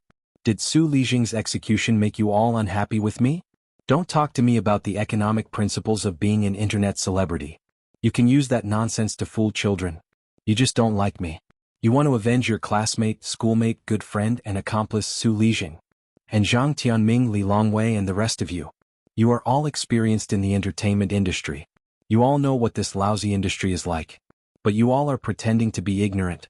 You think that I'm inexperienced, that I'm just a lousy internet celebrity, and you think that I can climb all over you? I really don't understand how other celebrities conduct themselves. I really can't learn to play Tai Chi with others. Today I'll flip the table with you all. Qin Guang slammed the table. I'll say it now. All of you, get ready to receive my lawyer's letter. I'll use 130 million to slowly play with you all. Even after this money is gone, I still have a second and a third 130 million. Otherwise, all of you will apologize to me properly until I'm satisfied. I don't even know when and to what extent I will be satisfied. I Qin Guang am just that stingy. If you don't believe me, you can try me. As he threw out such a powerful sentence, the huge venue suddenly fell silent. Whether it was the reporters from the major media outlets in the venue or the people who were watching the event from the TV and computers, all of them sucked in a breath of cold air. This guy was really a lunatic. He was a lunatic who would tear you apart the moment you touched him. East Entertainment Weekly Headquarters. Bang. The managing editor, who was watching the live broadcast from the conference room, slammed the table heavily. This Qin Guang has gone too far. But in less than 2 seconds he slumped down again. Forget it. Issue a statement. Put it on the front page of the newspaper, put it on the top of the website, and put it on the top of our Weibo account. Apologize to him. Apologize until he's satisfied. Fire that brat who spoke nonsense at the meeting. Make him pack up and scram. It wasn't just East Entertainment.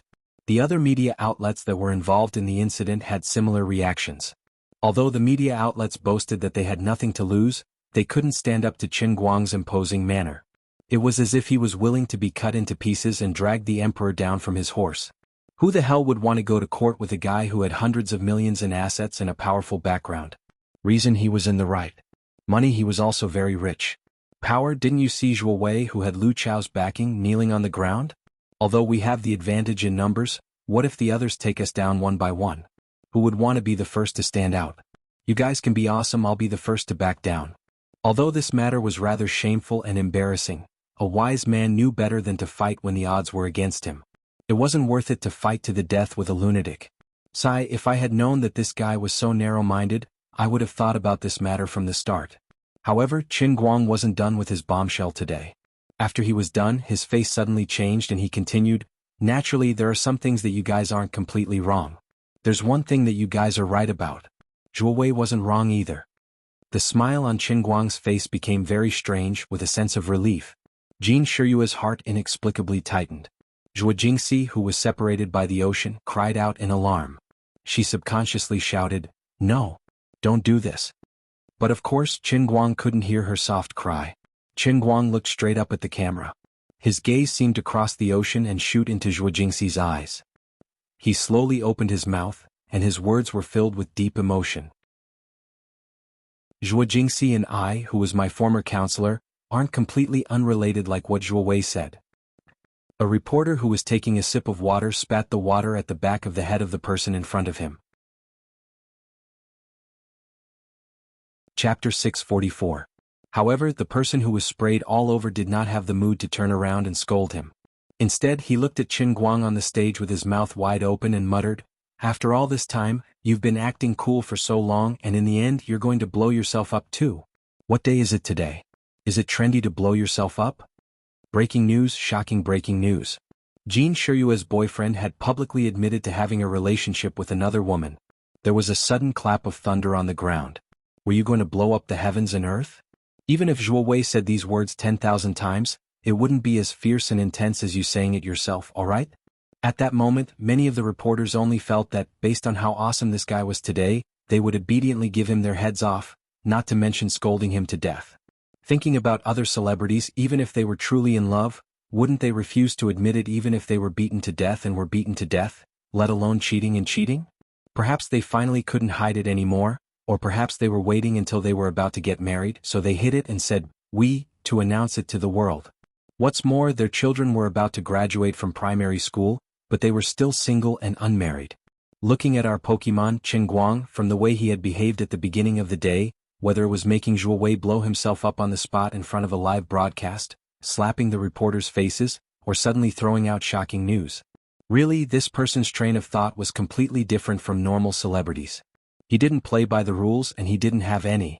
He was like a mudslide in the entertainment industry. As reporters, we don't admire many people, but bro, your style is really different from everyone we've seen. Looking at Qin Guang's incomparably solemn and serious expression, whether it was the reporters present or the audience in front of their televisions, this was the only thought that popped up in their minds.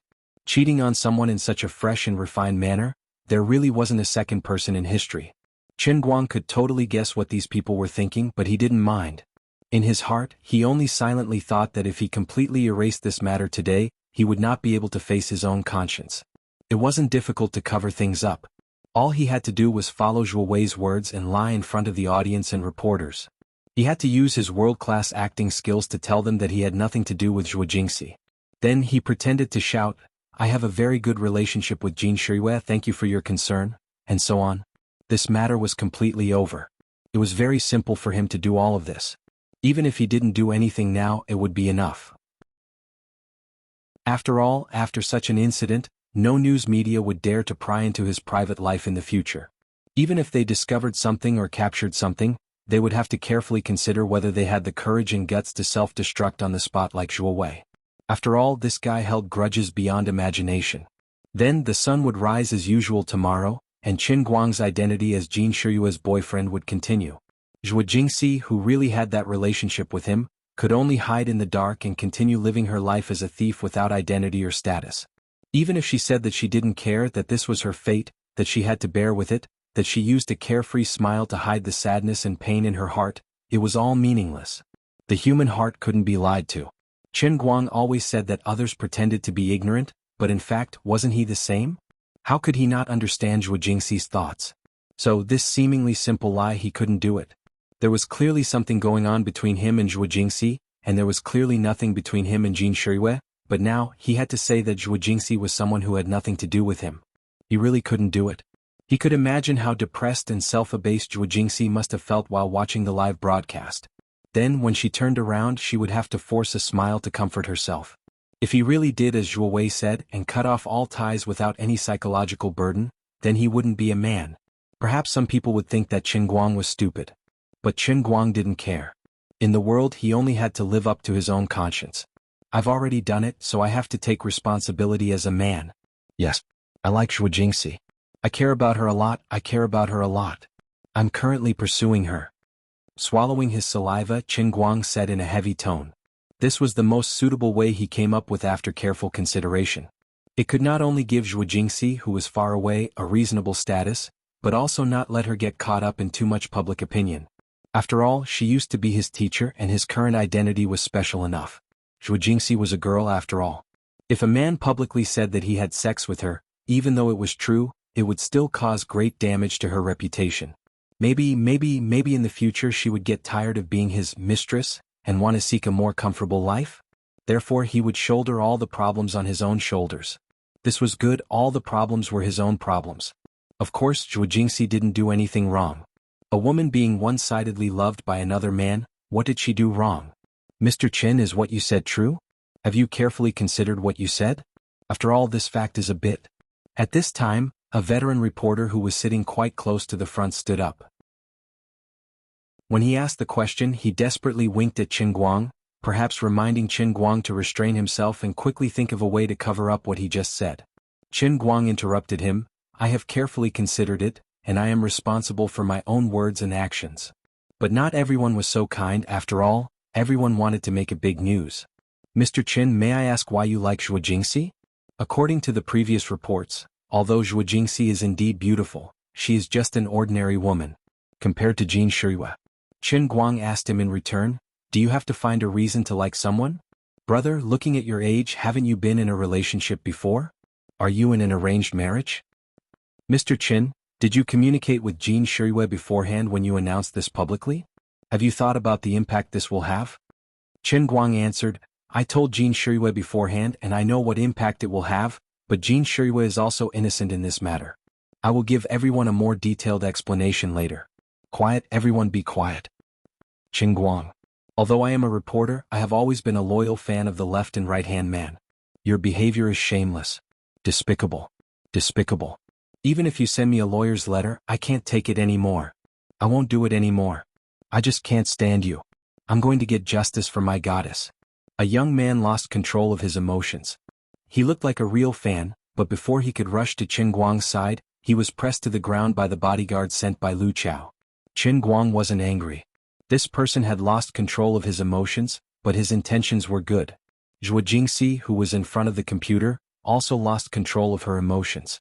She couldn't say how proud she was, but there was an inexplicable warmth that suddenly emerged from the depths of her heart. Without warning, it filled her entire heart. She never dreamed that Qin Guang would go this far. She even felt that she wasn't worthy. But what was done was done. Qin Guang had already said it and it was impossible to take it back. Zhuo Jingxi even felt that if she were in Qin Guang's shoes, she wouldn't have said it on such an occasion. But he still did it. He knew what the consequences would be, but he still did it. Even though they were separated by a computer screen and a long network cable, Zhuo Jingxi could read his heart through his eyes. "I just don't want you to feel wrong, that's all." This time she cried like a pear blossom in the rain, but there was no sadness. Other than being touched and grateful, there was nothing else. "All right, behave yourself. I haven't finished speaking. What are you guys rushing for?" On the screen, Qin Guang was facing the public's criticism, but his expression didn't change. He was still very calm. "Next, I'm going to say something else, and it's also very important. First of all, I'd like to apologize on behalf of Jin Shiyue and myself. We're sorry we lied to you, we lied to all of you. What's going on? What the hell? You're not done? Bro, why don't you just write a long article and say it all in one go? You're torturing me with your big breaths. Now that you've admitted that you cheated, let's see how you're going to clear your name. Whatever you say, you're a heartless man anyway."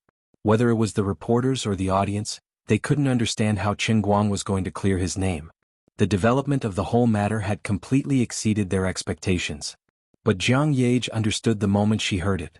Her mouth opened wider and wider as she pointed at Qin Guang on the computer screen. After a while she reacted.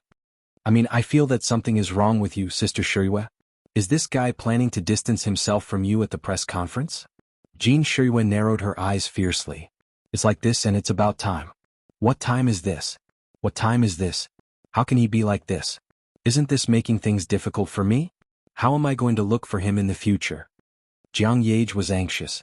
She subconsciously wanted to pick up her phone and call Qin Guang. She wanted to use the matter of Qin Yu to force him to give in. But looking at Qin Guang's firm expression on the screen, Jiang Yage finally couldn't muster up the courage. Instead, she shrank back into her chair. Her face was full of confusion and panic. She didn't know what to say. Finally, after a short uproar, Qin Guang made a gesture of pressing his hand down. The venue gradually quieted down.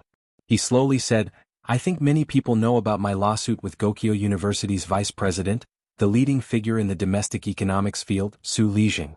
This time, there were also many old scholars who jumped out to say that I was wrong. This matter started because of this." Then, Qin Guang used concise words to roughly describe the situation he was in when he and Su Lijing were at the peak of the dispute. It was also at this time that Jin Shiyue took the initiative to let him pretend to be her boyfriend. She used her social connections to make Su Lijing fearful, so that he could be safe after losing the lawsuit. So, actually, Jin Shiyue and Jiang Yage are very close friends. It's also because we are of different genders. Otherwise, it would be correct to say that we are best buddies or sisters. We talk about everything and they have helped me a lot. This matter has indeed caused a very bad impact on Jin Shiyue. I personally apologize here, and I also apologize to all of Jin Shiyue's fans for causing you trouble. But she and I are completely innocent. Pretending to be a couple? Didn't the two of you kiss before the Beijing concert? The reporter who was Jin Shiyue's fan was still pinned to the ground, and he straightened his neck and asked. Qin Guang, on the other hand, blushed. I'm even more sorry, but we are really not lovers. Jin Shiyue will probably release a statement to clarify in a while. This matter will end here, okay? This guy actually cried tears of joy. I knew it. I knew that Goddess Jin would not be so easily wooed away by someone. This guy was crazy with joy. Not only him, but Jin Shiyue's fans in front of their televisions and computers also heaved a long sigh of relief. The truth of the matter was actually like this. This was really a twist and turn of events, and a glimmer of hope at the end of the tunnel. As expected of the idol that he had liked for so many years. She was really loyal to her buddies and she was really honest. It was really rare to see someone like her helping others to such an extent. She was the most honest beauty in the entertainment industry, alright? China's best friend, and China's best friend were all referring to Jin Shiyue. Even when the two of them announced their relationship back then, some of the fans who had turned from fans to haters and fans to passers-by had changed their minds. Celebrity love made people jealous and disgusted, but this kind of courage to sacrifice for a brother was a true friendship in this materialistic society. It was definitely a magic weapon to attract fans. Of course, not everyone was only happy for Jin Shiyue. Some felt that Goddess Shiyue had sacrificed too much. After all, she was a female artist at her age. Although it had been 10 years since her debut, she was only 20 years old. She had always had an image of a pure and innocent girl. Her love affair this time would definitely have a far-reaching impact on her image as an idol. However, there were also people who said that it was the goddess's own decision. Didn't everyone like Goddess Jin because of her honest character, which was soft on the outside but hard on the inside? If they did not become a fan of such a person, who else would they be a fan of? Qin Guang's fans, on the other hand, were not very happy. After all, they used to be quite proud that their idol was their goddess's boyfriend. Now that they heard him say it himself, they were still a little disappointed. However, these diehard fans of Qin Guang quickly adjusted their emotions. Our brother all-rounder was not a useless person. Our brother all-rounder was the best at everything he did. He could become famous without relying on women, alright? Our brother all-rounder was not like those hyped-up internet celebrities. They relied on their own abilities to become famous. The reporters in the venue were a little stunned. When Qin Guang mentioned Su Lijing's matter, everyone present was from the media. They had followed this hot topic in the past. When the old matter was brought up again, they immediately recalled it and were speechless. Not only was Qin Guang an honest boy, but his right-hand man was also similar to him. Indeed, they were not from the same family. Chapter 645. Then today's press conference has come to an end. Thank you for your support. Yes, on behalf of Zhuo Wei, I would also like to thank everyone. After all, he was the one who sent the invitation letter. Oh right, please remember to receive the lawyer's letter when you go back. If possible, I don't want the lawyer's letter to become a court subpoena. Everyone's report must be factual. Qin Guang blinked, turned around and left. He had finally said it out in front of everyone. He felt light and carefree. Even when he walked, he felt as if he was walking on air. Did men care about their pride? There was no such thing. Who would be willing to carry the reputation of relying on a woman all day long? Seriously, this guy didn't even forget to threaten us before he left. A reporter in the press conference hall muttered softly. His colleague beside him asked in return, "You're not convinced? Continue to fight him head-on?" The reporter who complained earlier shook his head like a rattled drum. "I didn't take the wrong medicine." "I think so too. You don't look like you're crazy." Forget it, he was in the right to begin with. Now that the matter of cheating had been explained clearly, he and Jin Shiyue were only friends, so cheating wasn't valid at all. But to be honest, I quite admire him. If it were me, even if it was a fake couple, I would still continue acting. It's not hard to find beautiful women, but Jin Shiyue is a goddess. That's why Qin Guang is Qin Guang after all. You're just a lousy writer. That's true. He's so carefree. I really can't be envious. As the live broadcast signal was cut, the audience in front of their computers and televisions finally finished watching the drama. The aftermath of the incident was not over yet. It was still slowly brewing. But without a doubt, as time passed, the various media outlets would issue clarifications and apologies one after another. The negative impact that Zhuo Wei single-handedly directed on Qin Guang would gradually fade away. Perhaps a long time later, the unscrupulous marketing accounts would make a fuss about it again. But it would not be able to stir up any big waves. Of course, those who wanted to continue consuming Qin Guang had to carefully weigh their own capabilities and think clearly about whether they could withstand his revenge. After all, he was so narrow-minded that he made a list of all the people and companies that followed him to defame him. He even threatened to send a lawyer's letter to them one by one.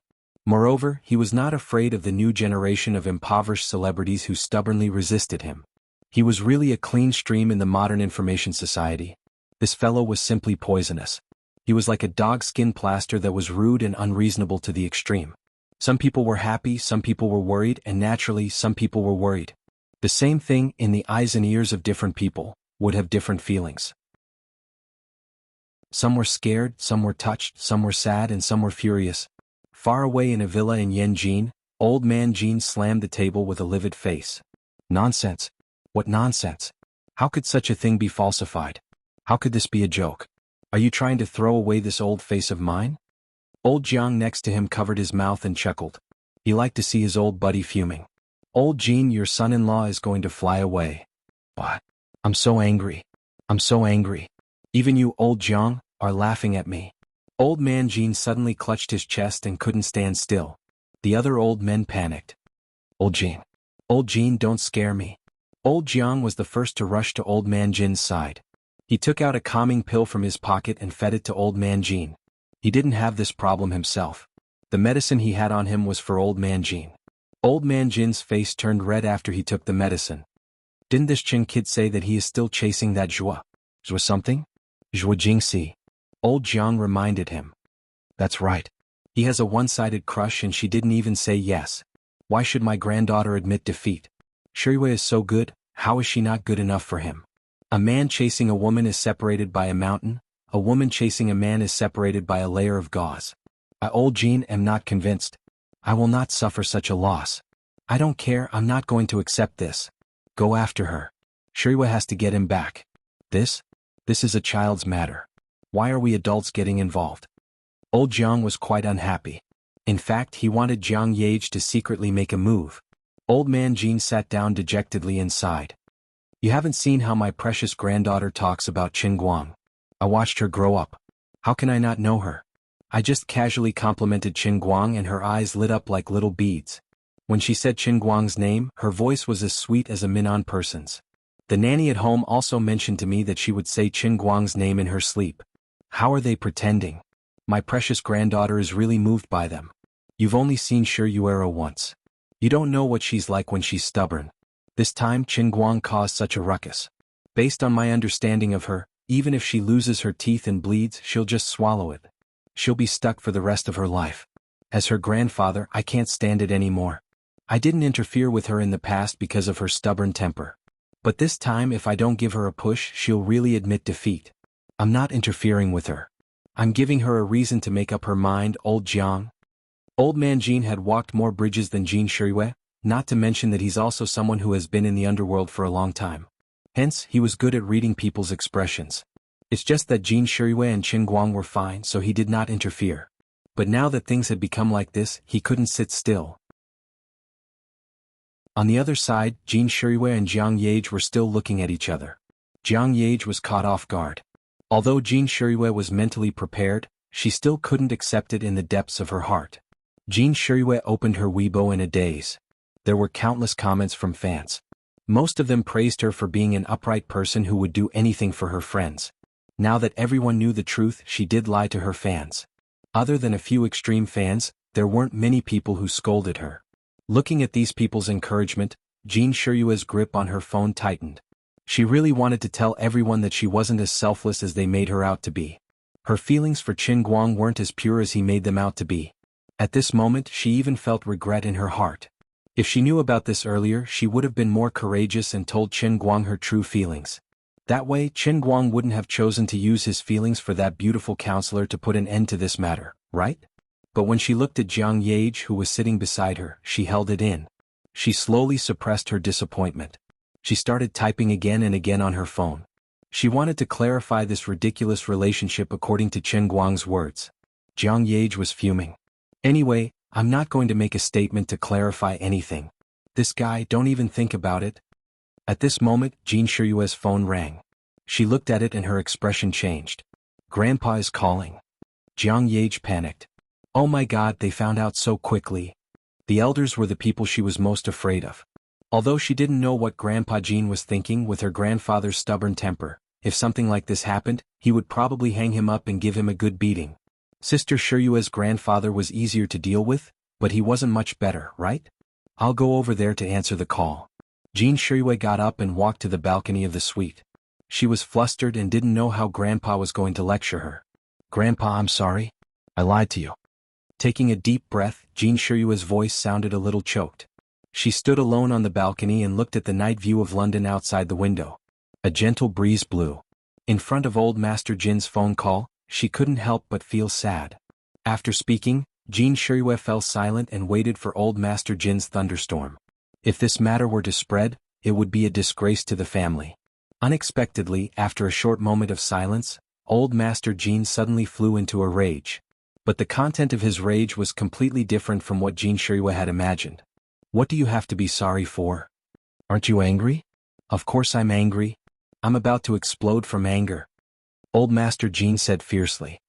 Let me tell you, I don't know what you discussed with that rascal Chen, and I don't know what the two of you thought about this matter. But I've already set my mind on him. Don't even think that he can wash his hands of this matter just because he bullied my granddaughter. Dream on. Aren't you guys stupid? What is Su Lijing? No matter how much trouble he and Su Lijing have, it's just a small matter. Is there a need for you to pretend to be his girlfriend for such a small matter? Do you think he doesn't understand that you made a mistake? That rascal is just bullying you for being honest. I won't agree to it. The more old Master Jean spoke, the more agitated he became. Old Jean can't lose face like this. I have to get back at him. This isn't something that can be resolved with just a few words of apology from you or him. You already have one foot in this matter and you want to leave just like that? Dream on. Jean Shiyue was anxious. But old man Jean flipped out again. No buts. You've already said it and admitted it after such a long time. You even kissed him on the lips at the concert. I know all about it. He can forget about trying to wash his hands of this matter just by moving his lips. Otherwise I'll break his bones and skin him alive. This is my military pledge. I'm not joking with you. I've set my mind on him. Jean Shiyue was dumbfounded. Why did it sound like Grandpa was forcing her to be with him? But he likes. Jean Shiyue wanted to drag Zhuo Jingxi into the picture again. Old man Jean snorted. He said he likes someone else. But she doesn't like him. If he can chase someone else, you can chase him too. How could my granddaughter lose to anyone? In the past, I let you do as you please, thinking that young people should make their own decisions. But since you can't make your own decisions now, I'll help you. In any case, you have to get him back for me. Otherwise, both of you can go to the northwest to dig for coal. I'll give him a call now and let him do as he sees fit. Old man Jean hung up the phone and heaved a sigh of relief. Shiyue, I know you're kind and won't make things difficult for others. Grandpa will help you be the bad guy today. Jean Shiyue held the phone and listened to the busy tone. She was momentarily dazed. On the other side, Qin Guang's scalp went numb when he saw the caller ID. He wasn't afraid of anyone, but he was afraid of old man Jean. This old man admired him very much. Now he could sit in the position of the director of the Guangding General Administration. Although Wenwen was part of the reason, old Master Jean was also secretly adding fuel to the fire. He was trying to groom him. Old man Jean was already so old, so he took it seriously. Grandpa Jean, shut up. All right, I'll shut up. You still have the cheek to call me Grandpa? Listen to my explanation. I'm not listening. I'm not listening. Brat, I'm telling you this isn't over. It's definitely not over. You have to be with Shiyue. What? Old man Jean, you can't be like this. Haha, now you know that you can't be like this? What were you doing earlier?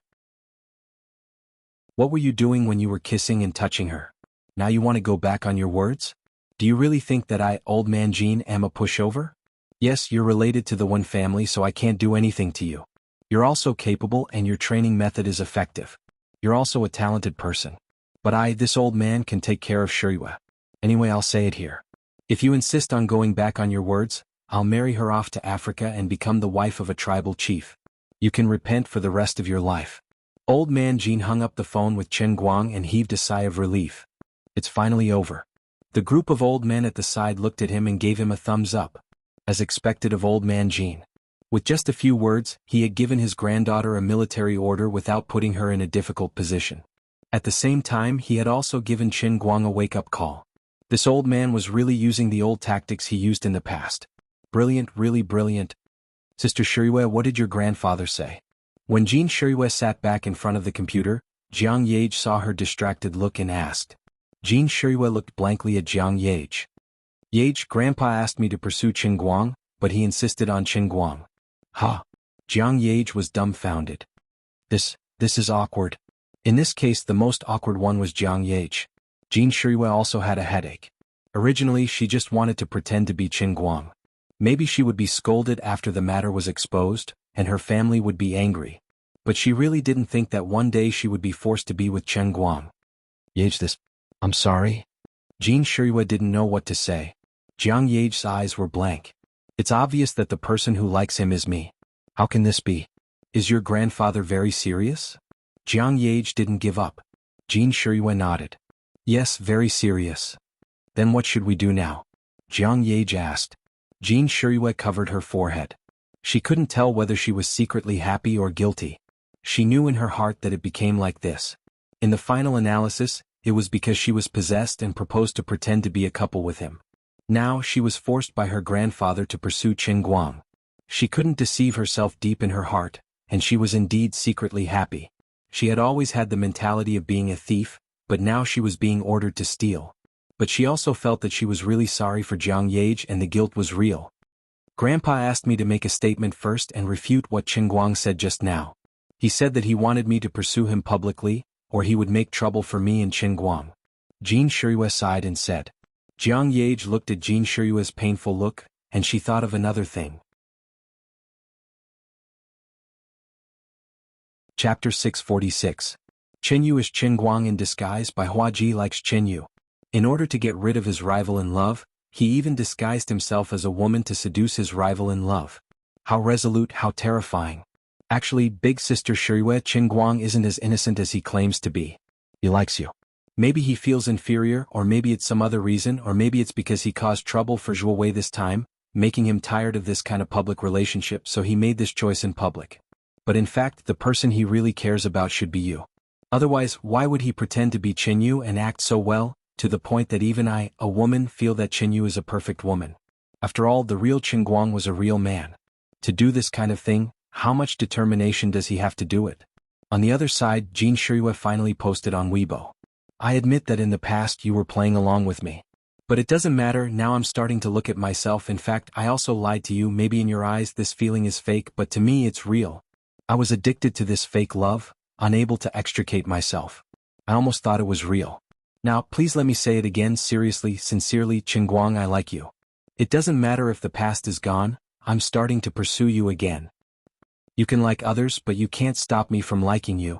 I know it's shameful for a public figure to say such words, it makes me seem crazy and irrational, maybe there will be a lot of people turning from fans to haters, but it doesn't matter, it doesn't matter anymore.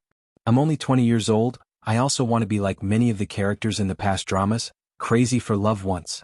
Those who like me, please bless me, I won't easily admit defeat. Those who hate me, you can scold me, hate me, despise me, I don't care. Such a long paragraph, even through Weibo, the image of a woman who is crazy for love, like a moth flying into a flame, vividly appeared on the paper. The public opinion that had just settled down, once again exploded, an uproar. No one had expected that a mere press conference could be so full of twists and turns. Reversal, reversal, and reversal.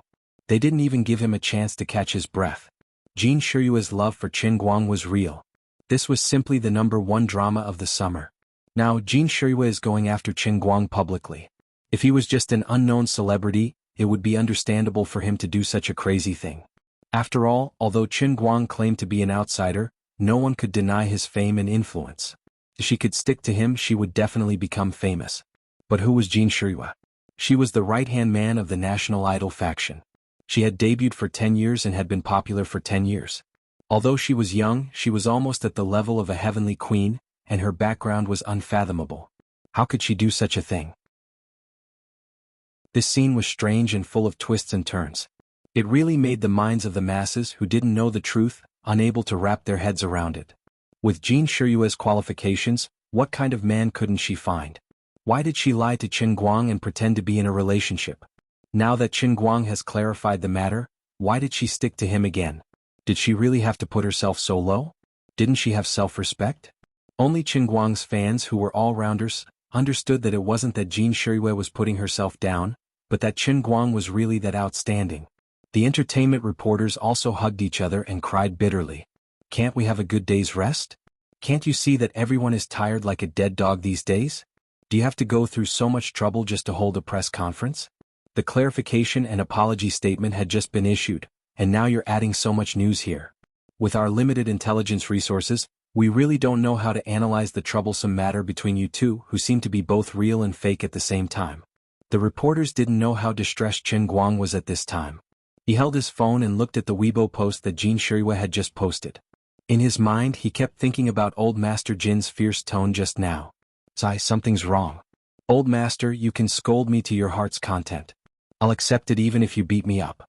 But with your attitude, you want me to take responsibility. Jin Shiyue and I clearly didn't do anything. If it was Jiang Yage's family who had taken advantage of me so many times saying this to me, I would also bite the bullet and accept it. But on Jin Shiyue's side, I really can't take it, okay? I'm really wronged. But he was really worried. Old Master Jin said that he wanted to marry Jin Shiyue to an African chief. Although it sounded like nonsense and science fiction, what if he was serious? That would be a great sin and his conscience would be very apologetic. Qin Guang clutched his chest. To be honest, how can I be worthy of Old Master Jin doing this? Forget it, I won't complain now. It really isn't the time to complain. His Weibo was also in an uproar. His own fans were celebrating. Our brother Quan Ning is a role model for all men. His amazing charm is so amazing that even Goddess Jin can't resist it. The female fans, on the other hand, expressed their sadness. It was already sad enough that their idol publicly confessed to someone else. Now there was a competitor who was so perfect that it made people despair. He also openly confessed to him without any integrity. We can't compete with him.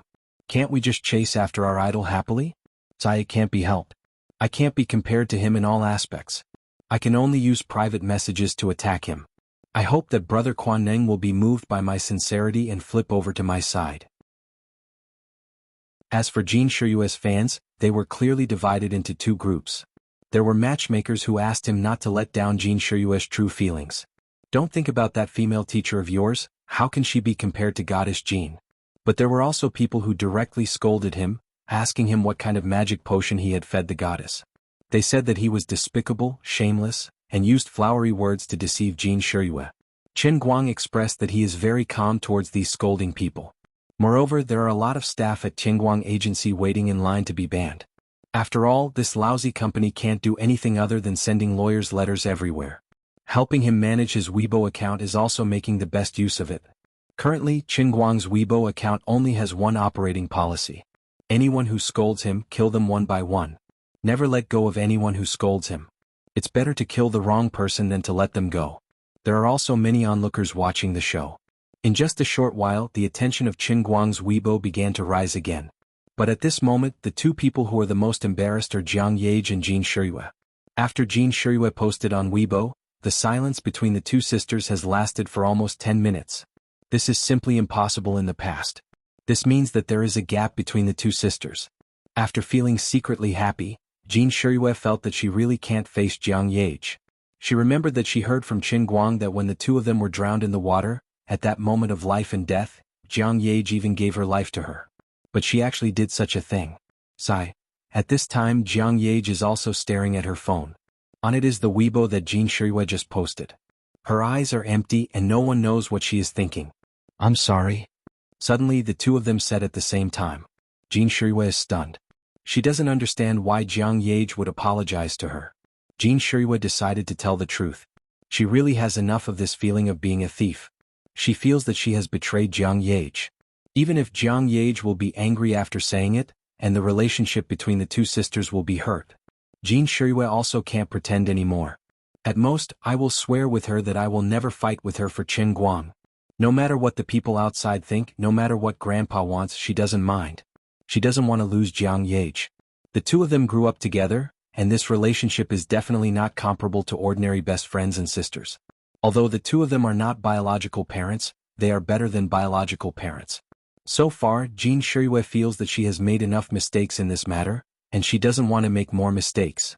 What Jiang Yage thinks is that the person Qin Guang likes is Sister Shirue, and she has always known it, but she still selfishly tried to hide this matter.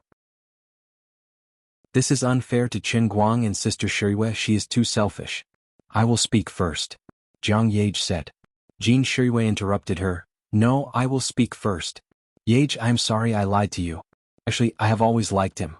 Since I was saved by him in the water, I have liked him. So at that time, pretending to be lovers with him was my plot. I selfishly wanted to snatch him away. Really? I am sorry, but I don't want to lose you. Jiang Yage is stunned, silent, and turned her head to the side. After a long time she turned her face, but she is even more ashamed. She silently reached out and hugged Jin Shirue and said in a low voice, Sister Shirue, actually I have always known. Do you think you can hide it from me? Don't I understand you? I just pretended not to understand. Jiang Yage is very lost, very depressed. Jin Shirue said that she is selfish, but Jiang Yage knows that she is no better. It is nothing more than her personality is more careless, and she dares to say whatever she thinks and snatch the first opportunity. Sister Shirue, actually, Qin Guang likes you. Jiang Yage said slowly. Jin Shirue fiercely shook her head. Impossible. But what I said is the truth. Why? Actually, Sai, anyway, I just know that the person he likes is you. There is no reason. Impossible. Sister Shirue, I don't know how to tell you now, but you will definitely know in the future, believe me. Jiang Yage said while looking at Jin Shirue. Her expression is incomparably serious, and does not look like she is joking at all. Jin Shirue's breathing gradually becomes hurried. She does not know what is going on, but Jiang Yage definitely knows something. Jin Shirue also understands that Jiang Yage does not need to joke about this kind of thing. Alright, then let's treat it as if it is really like this, let's just treat it as if he really likes me. Jiang Yage nodded heavily. It has always been like this, that's right. Then why did he break up with me this time? I can't figure it out. Jin Shirue seems to be asking Jiang Yage, but also seems to be asking herself. Probably because this time Zhuo Wei dug up his dirt, the public opinion on the internet has put too much pressure on him, and he also thinks that this situation is not good for everyone, so he wants to give up. This is really too much, Jin Shirue said. Jiang Yage also nodded. It is quite too much. He didn't even say goodbye and just broke up. He broke up at the press conference. He can't admit it. Solomon, in short, the person who feels the most sorry in this matter is still you, Jin Shirue said again. The two sisters sighed in unison and fell into silence again. This matter is really quite deceptive. At this time it is night time in London, and before they know it, 12 o'clock has passed. The two of them have known each other since they were very young, and they have been living together ever since. They never thought that they would fall out like this because of a man, and the two of them have never been so silent with each other. Jiang Yage suddenly laughed with a pft. Jin Shirue wondered, Solomon, what's wrong? Nothing, I just think this matter is very funny. Jiang Yage patted her head. With her reminder, Jin Shirue also laughed. It is very funny. I think he is actually afraid of these things, so from that time on the set, he hid far away from the two of us. Now we are here in melancholy, maybe he is still proud that he is finally free. Before I posted on Weibo, maybe he really was like this. Jin Shirue said. No matter what Sister Shirue thinks, in any case, I don't intend to give up like this. Sister Shirue, let's compete fairly. Although he likes you now, I also have an advantage. Let me tell you a secret, he is really much more lecherous than he is pretending to be. There is no man who is not lecherous. What? What did you do with him? Anyway, it is more exciting than you think. You little girl, you are so shameless. What do I need to be shameless for? Do you want to die to save face and suffer? It is so rare to meet someone you like, but if you miss it, you will feel remorse? Who can you reason with? There is no reason in the first place, okay? Sister Shirue, your temperament is too soft. Really, if you had taken the initiative like me, he would have fallen into your trap long ago. Jiang Yage acted like an experienced person, instead lecturing Jin Shirue. Sooner or later, I will be as shameless as you and let you know my power. Jin Shirue rolled her eyes, the heavy feeling in her heart gradually disappeared. Come on, I will wait for you. Don't wait until I have a big belly. Where are you going to look at his photos and comfort yourself? You little girl, you really dare to say it, don't force me. I am forcing you. Who asked Sister Shirua to always be like this? Since young you have always given in to me. This time I really don't want you to give in again. Do you think I will feel good seeing you sad? No matter what happens between us in the end, Sister Shirua, you must remember we will be like this for the rest of our lives, okay? No matter if you win or lose, you have to be upright, okay? Okay. Oh right, I always feel that this fellow's relationship with that whatever beautiful teacher of his is not as simple as he said. We must first unite against the outside world. He is the most shameless one, fickle in love. As expected of Sister Shirue, you have already started planning. Of course, do you think it will be enough to rush in like you used to? Chasing a man is the same as in the TV, you need to use tactics. Tactics? Let us drug him? Go to hell, think of something more reliable. Oh right, aren't you going to act with him in Director Deng's Women? Yes, why? Jiang Yage asked curiously. There is a kissing scene in it, right? Jean Shirue recalled, although she was not the main creator of this movie, but as a cameo she still read the script when she had nothing to do. Jiang Yage nodded. There is a kissing scene. I originally did not want to take this script, but didn't I take it because he wanted to act in it? Add a passionate scene. Jean Shirue said. Jiang Yage's eyes lit up. That's right, why didn't I think of it? Jean Shirue immediately started to change the script. Half an hour later, Jiang Yage felt that something was wrong. Hey! I'm the female lead and he's playing my boyfriend in the movie. Why is his passionate scene with you, his first girlfriend who plays a minor role? Jean Shirue said proudly, think of it this way. The male lead first has a physical relationship with his first love, and then has so many things happen with you, the female lead. This can enrich the character's image very well. This kind of relationship will have more layers. Go to hell. Hey, you really sent it to Big Beard. The two girls laughed. The script was changed beyond recognition, but it was not important. Jean Shirue had not been like this for a long time, putting aside all the grudges and playing with Jiang Yage. No matter what, the feeling of not hiding something in the heart is really good. Jiang Yage also thought so. Chapter 647. Of course, there were also people who were not so happy at this moment. The news media could be shameless. When they saw that the situation wasn't right, they quickly apologized and admitted defeat. However, those who had followed the trend and stepped on Qin Guang's head were now in a difficult position. They couldn't keep their faces. For example, Zhang Tianming, the best actor, was filming on the set when his manager suddenly barged in from outside. Ka. The director looked helplessly at Zhang Tianming's manager who had suddenly barged in. He wanted to scold her, but she was Superstar Media's manager, so he had to coax her. After all, the film was relying on the best actor to pull up the box office. What is it? You're so flustered. Zhang Tianming was a little unhappy. Brother Tianming, Qin Guang's press conference has ended. The agent said breathlessly. Who cares what he says? He's so annoying. Do you think I'm afraid of him?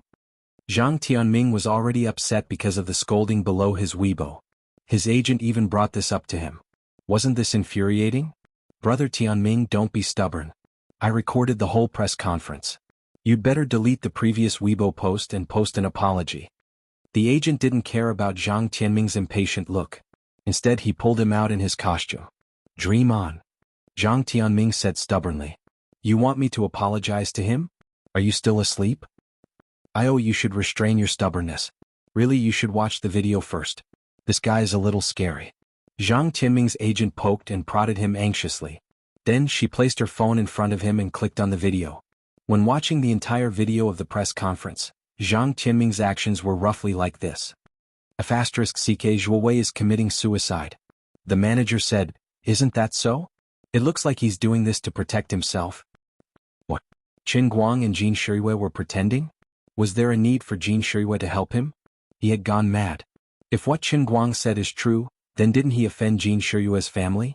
Even so, look at Jean Shirue's response. The manager took out another phone, and on the screen was Jean Shirue's Weibo account. After Zhang Tianming saw it, his expression changed. After a long time, he finally squeezed out 4 words, what the F***ck. Then he took a deep breath. There's no justice in this. How much bewitching potion did Jean Shirue drink? The manager was also quite helpless. There's no justice in this world. I don't even know what's wrong with this world. Brother Tianming, I'm not joking with you. Really, delete the post and apologize. We can't afford to offend him. There's no need to talk about Jean Shirue's background. What if he gets in touch with Mr. Lu Chao's Lushire culture and tries to make trouble for us in the future? We'll be in big trouble. A few years ago, didn't that Mr. Pan guy get pushed to the ground by Lu Chao? I'll do what I say, but you have to give me some time to prepare myself. It's a little embarrassing to do it in such a hurry. All right, I'm relieved to hear that. Chen Guang hung up the phone happily and turned to look at his brand new office.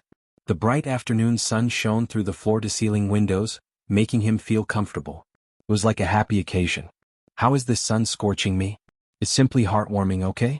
Yu Hong came over and knocked on the door. Chief Chen, are you there? Chen Guang asked him to open the door. Yu Hong said, Lu Xiaoyang, the deputy editor of 8 Weekly, is here. He has something to say to you. Only then did Chen Guang remember this cheap underling that he bought with $1. He waved his hand casually. Let him in. Truth be told, Chen Guang didn't have any feelings for the 8 magazines. According to his initial plan, he would just disband them. In any case, he had no intention of becoming the leader of the paparazzi, so there was no point in having the 8 magazines.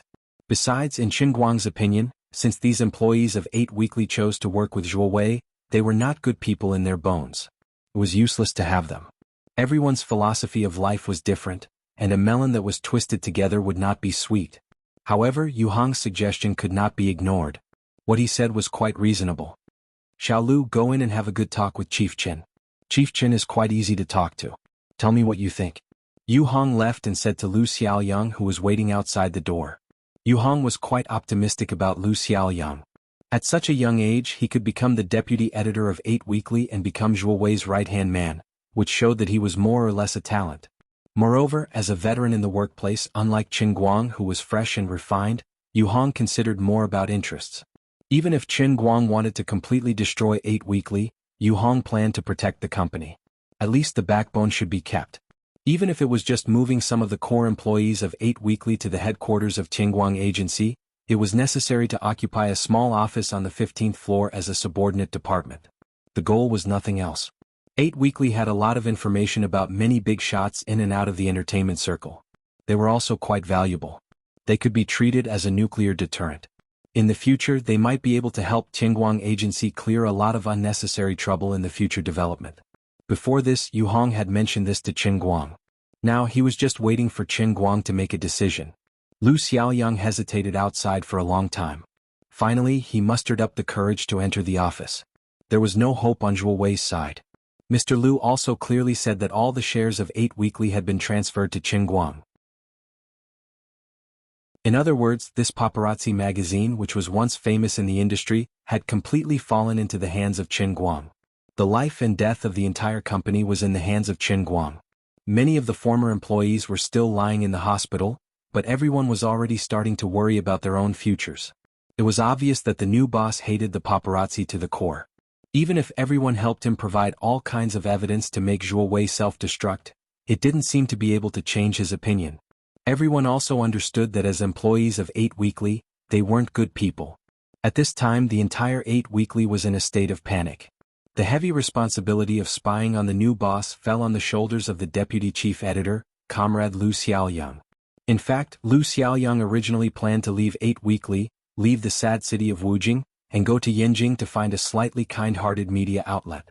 Then he would settle down as an honest reporter and work hard for the rest of his life. Then he would buy a suite in Yanjing 3rd Ring Road. His life would be worth it. However, he was kind after all. He couldn't resist the eager eyes of his colleagues in the company. If he left at this time, 8 Weekly, the entertainment empire that Zhuo Wei had created, would be completely disbanded. Although most of the people in the company were senior paparazzi who only wanted to get rich, Lu Xiaoyang knew that there were some people like him. They used to have pure dreams, but in the end they could only helplessly kneel in front of the door of reality. At the same time, he wanted to know if they could return to being upright under Chen Guang. After all, Chen Guang's new boss was truly different from the rest. Chief Chen. Lu Xiaoyang carried a large metal box and stood in front of Chen Guang. Chen Guang retracted his eyes from the computer screen and gestured for him to sit down. Xiao Lu, you sit. Okay. Looking at Lu Xiaoyang, Chen Guang felt a little awkward. Although Lu Xiaoyang wasn't old, he looked to be in his mid-20s. Yet, Lu Xiaoyang didn't show any signs of discomfort when he called him Xiao Lu. Chen Guang felt that Lu Xiaoyang's heart had died. If you have something to say, just say it. Don't beat around the bush here. Oh, by the way, I heard from Mr. Liu that 8 Weekly had a lot of real news. Did you bring it over? The real news that Qin Guang was talking about was naturally the news that Zhuo Wei and hundreds of employees of 8 Weekly worked from dawn to dusk, risking their lives to take photos of various artists and celebrities. Lu Xiaoyang opened the metal box. Inside were 8 portable hard drives arranged neatly. Chief Qin, all the hard drives I copied are here. Chief Zhuo, oh no, there's still some in Zhuo Wei's office computer. I asked Manager Yu to lock his main computer in the storeroom. There are no hard drives anywhere else. Qin Guang nodded and asked Lu Xiaoyang to leave the box behind. Good job. Lu Xiaoyang was very nervous. What he was going to say next represented the fate of the remaining 20 or so people who shared the same goal as him. As for the others, he didn't care. He didn't have the heart of a Buddha. He knew that even if he managed to save those people, they might end up in a worse situation when Mr. Qin personally kicked them out. This was probably the fiercest pain one could experience in their career. No one would believe it if they said it out loud. 8 weekly magazines were sold for 1 yuan. Suddenly, Qin Guang leaned down slightly and looked at him strangely. Oh, Xiaolu, in these 8 portable hard drives, are there any small clips? Huh? Small clips? Lu Xiaoyang did not understand what he meant. Qin Guang blinked at him. Don't put on an act with me. It's the kind that is exciting, sensational, superstar, shameful. Lu Xiaoyang's brain froze. Alright, I take back my thoughts. This new boss does not seem to be a decent person. Something that can be erotic? Xiaolu asked. Qin Guang's eyes lit up. That's right. You have no idea how many Calabash Brothers I downloaded on the internet over the years. Those unscrupulous media outlets and marketing accounts are too heartless. I had been downloading torrents for 3 days and 3 nights. I clenched my teeth and downloaded a celebrity collection at a snail's pace. It was more than 10 gigabytes and I was stuck at 99% for another 3 days. Finally, I finished downloading it. When I uncompressed it, I saw that it was the Calabash Brothers collection. I immediately called the police. There must be something in it, right? Celebrity?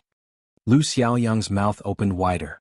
He suddenly had a feeling that he should go to Beijing to pursue a righteous life. His new boss seems to be even fiercer than President Zhuo. Yes, but not much. I haven't taken a good look at them myself. Chairman Zhuo, oh no, Zhuo Wei has only mentioned them to me occasionally. Some of them are from A-list celebrities, and some are even from S-list celebrities. However, they are all his treasures and he has never let me look at them. Qin Guang's eyes brightened up. Go and close the office door. When Lu Xiaoyang returned, Qin Guang pointed to the 8 hard drives and asked, which one? From my understanding of Zhuo Wei, H drive. Lu Xiaoyang pointed at the 8th hard drive with the H label and said decisively. Qin Guang gave him a thumbs up. You know your stuff.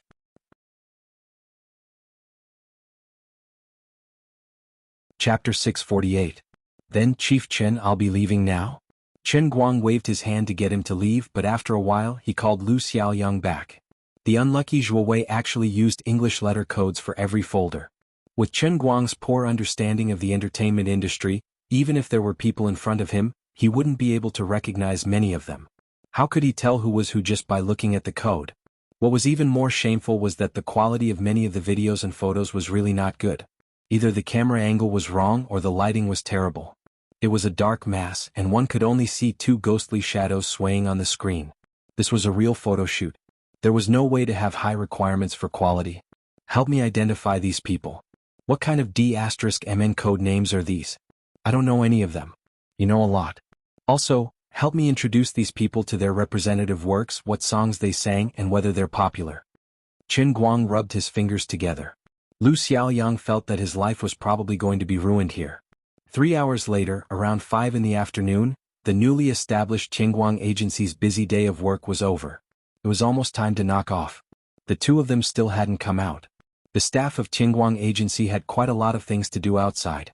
Other than the construction team that was still renovating the office, the entire company was mobilized to check on the movements of the media and celebrities who were looking for trouble.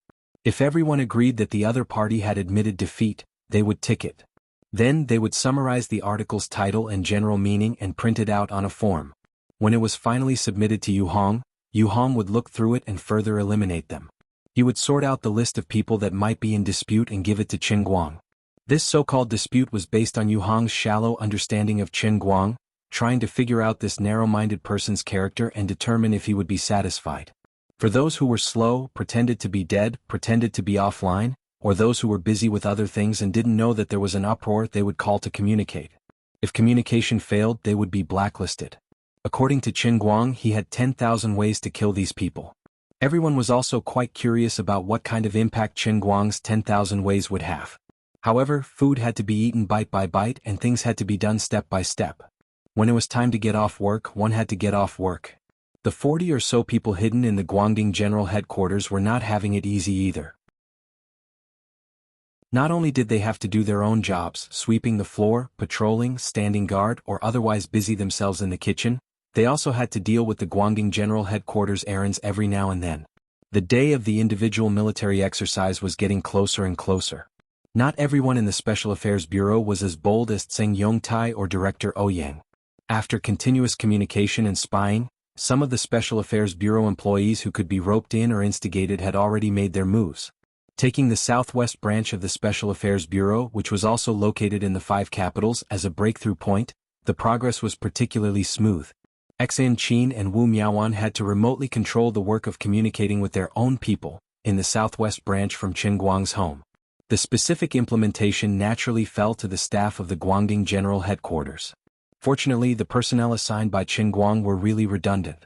The security department, cleaning department, and cafeteria department kept asking for leave, and there was no shortage of manpower. However, there was one thing that made everyone feel very strange. Xiao Lu from Bazhou Weekly had been in Qin Guang's office for 3 hours. Why hadn't she come out yet? Could she have died in there? F***ck, this scene was a little bloody just by imagining it. Old Yu, why don't you go and take a look? Nothing bad happened, right? Fang Tianyu, the marketing manager of Qingguang Brokerage, whispered to Yu Hong with some fear.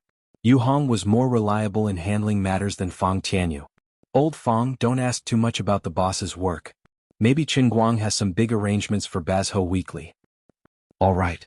Fang Tianyu also knew that he was not very reliable. In the chairman's office, Qin Guang happily patted Lu Xiaoyang's shoulder, feeling very satisfied.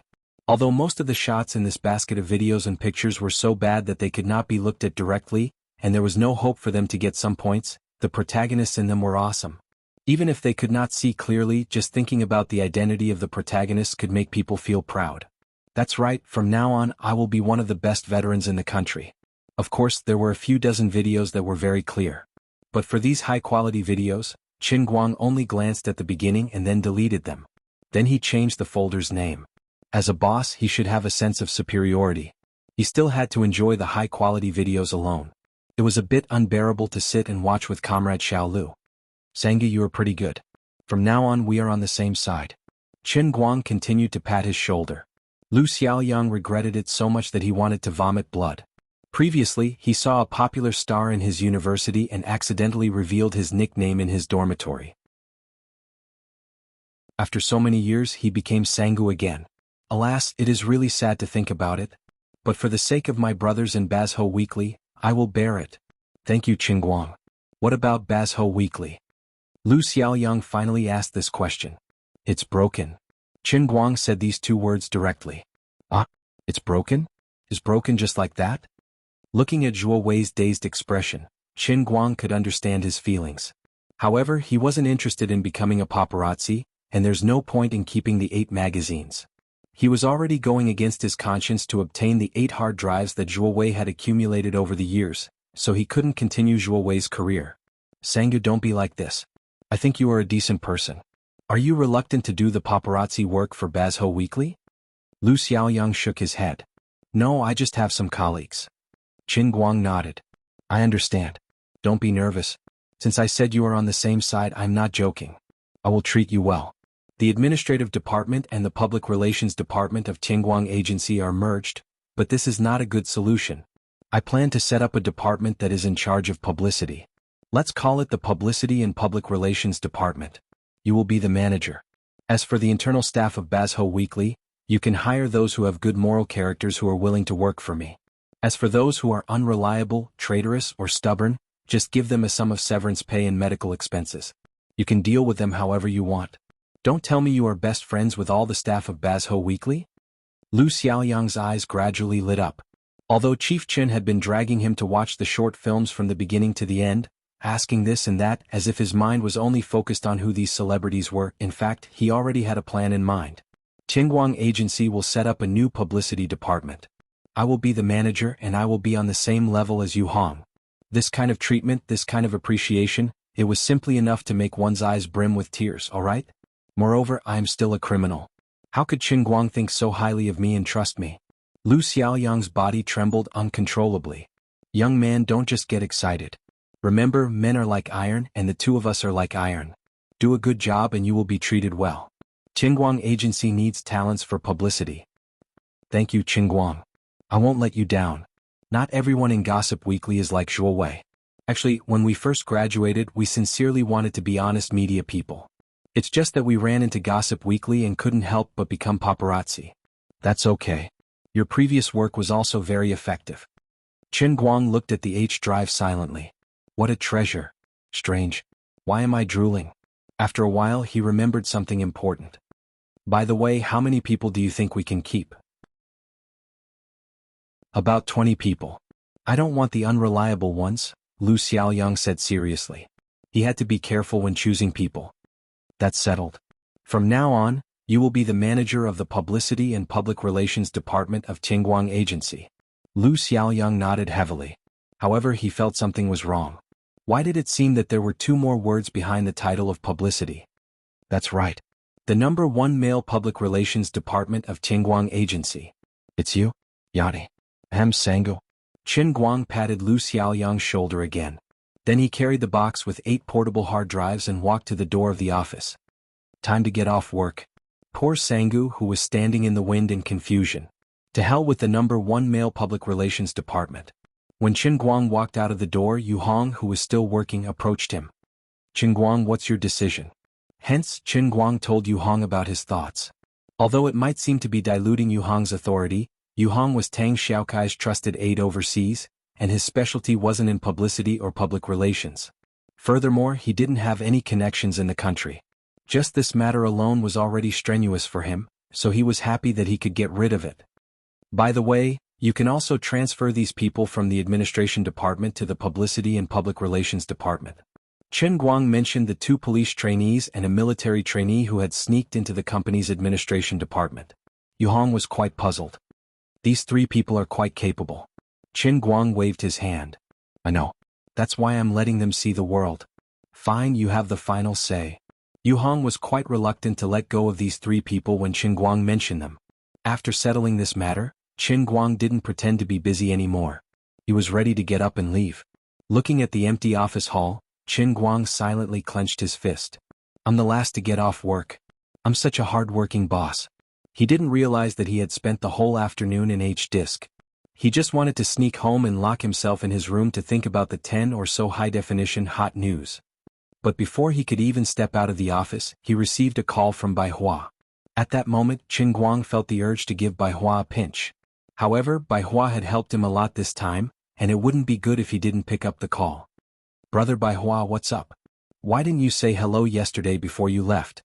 I still have something to ask you. Bai Hua's tone sounded a little unhappy. Of course, Qingguang knew why Bai Hua was unhappy. However, if you're happy, then I'm not happy. So, you can continue to be unhappy. Oh, I'm quite busy. I saw that you guys talked for quite a long time.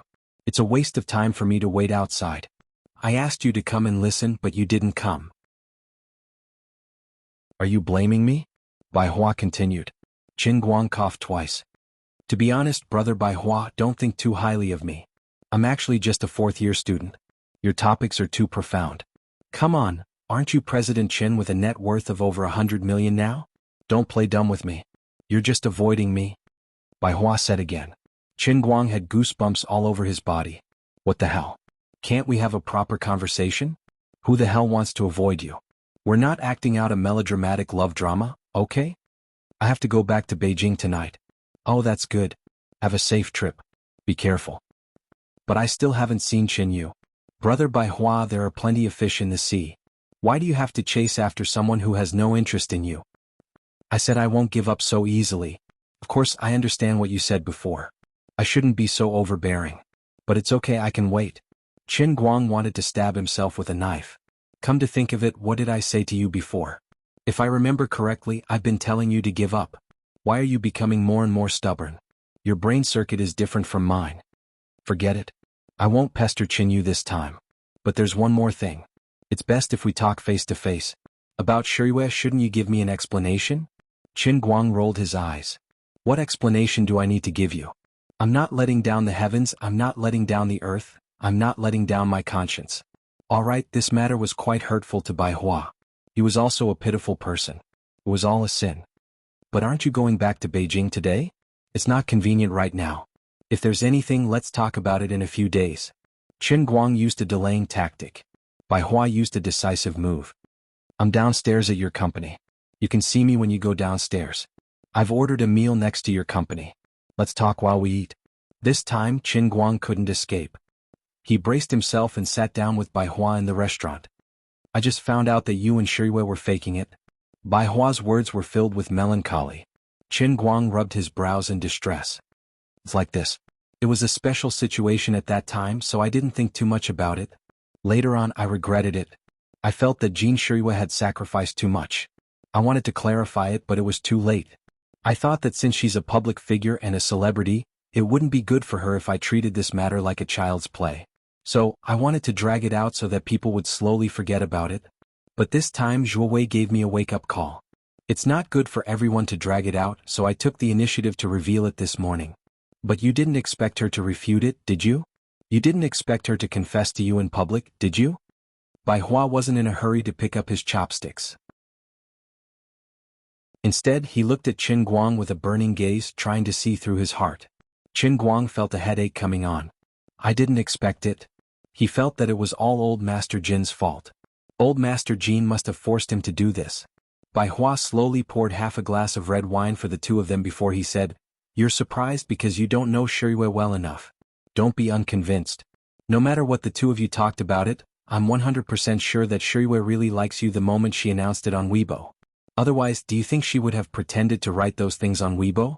Even I feel sick for her, okay? You have to know that she has known these things since she was very young.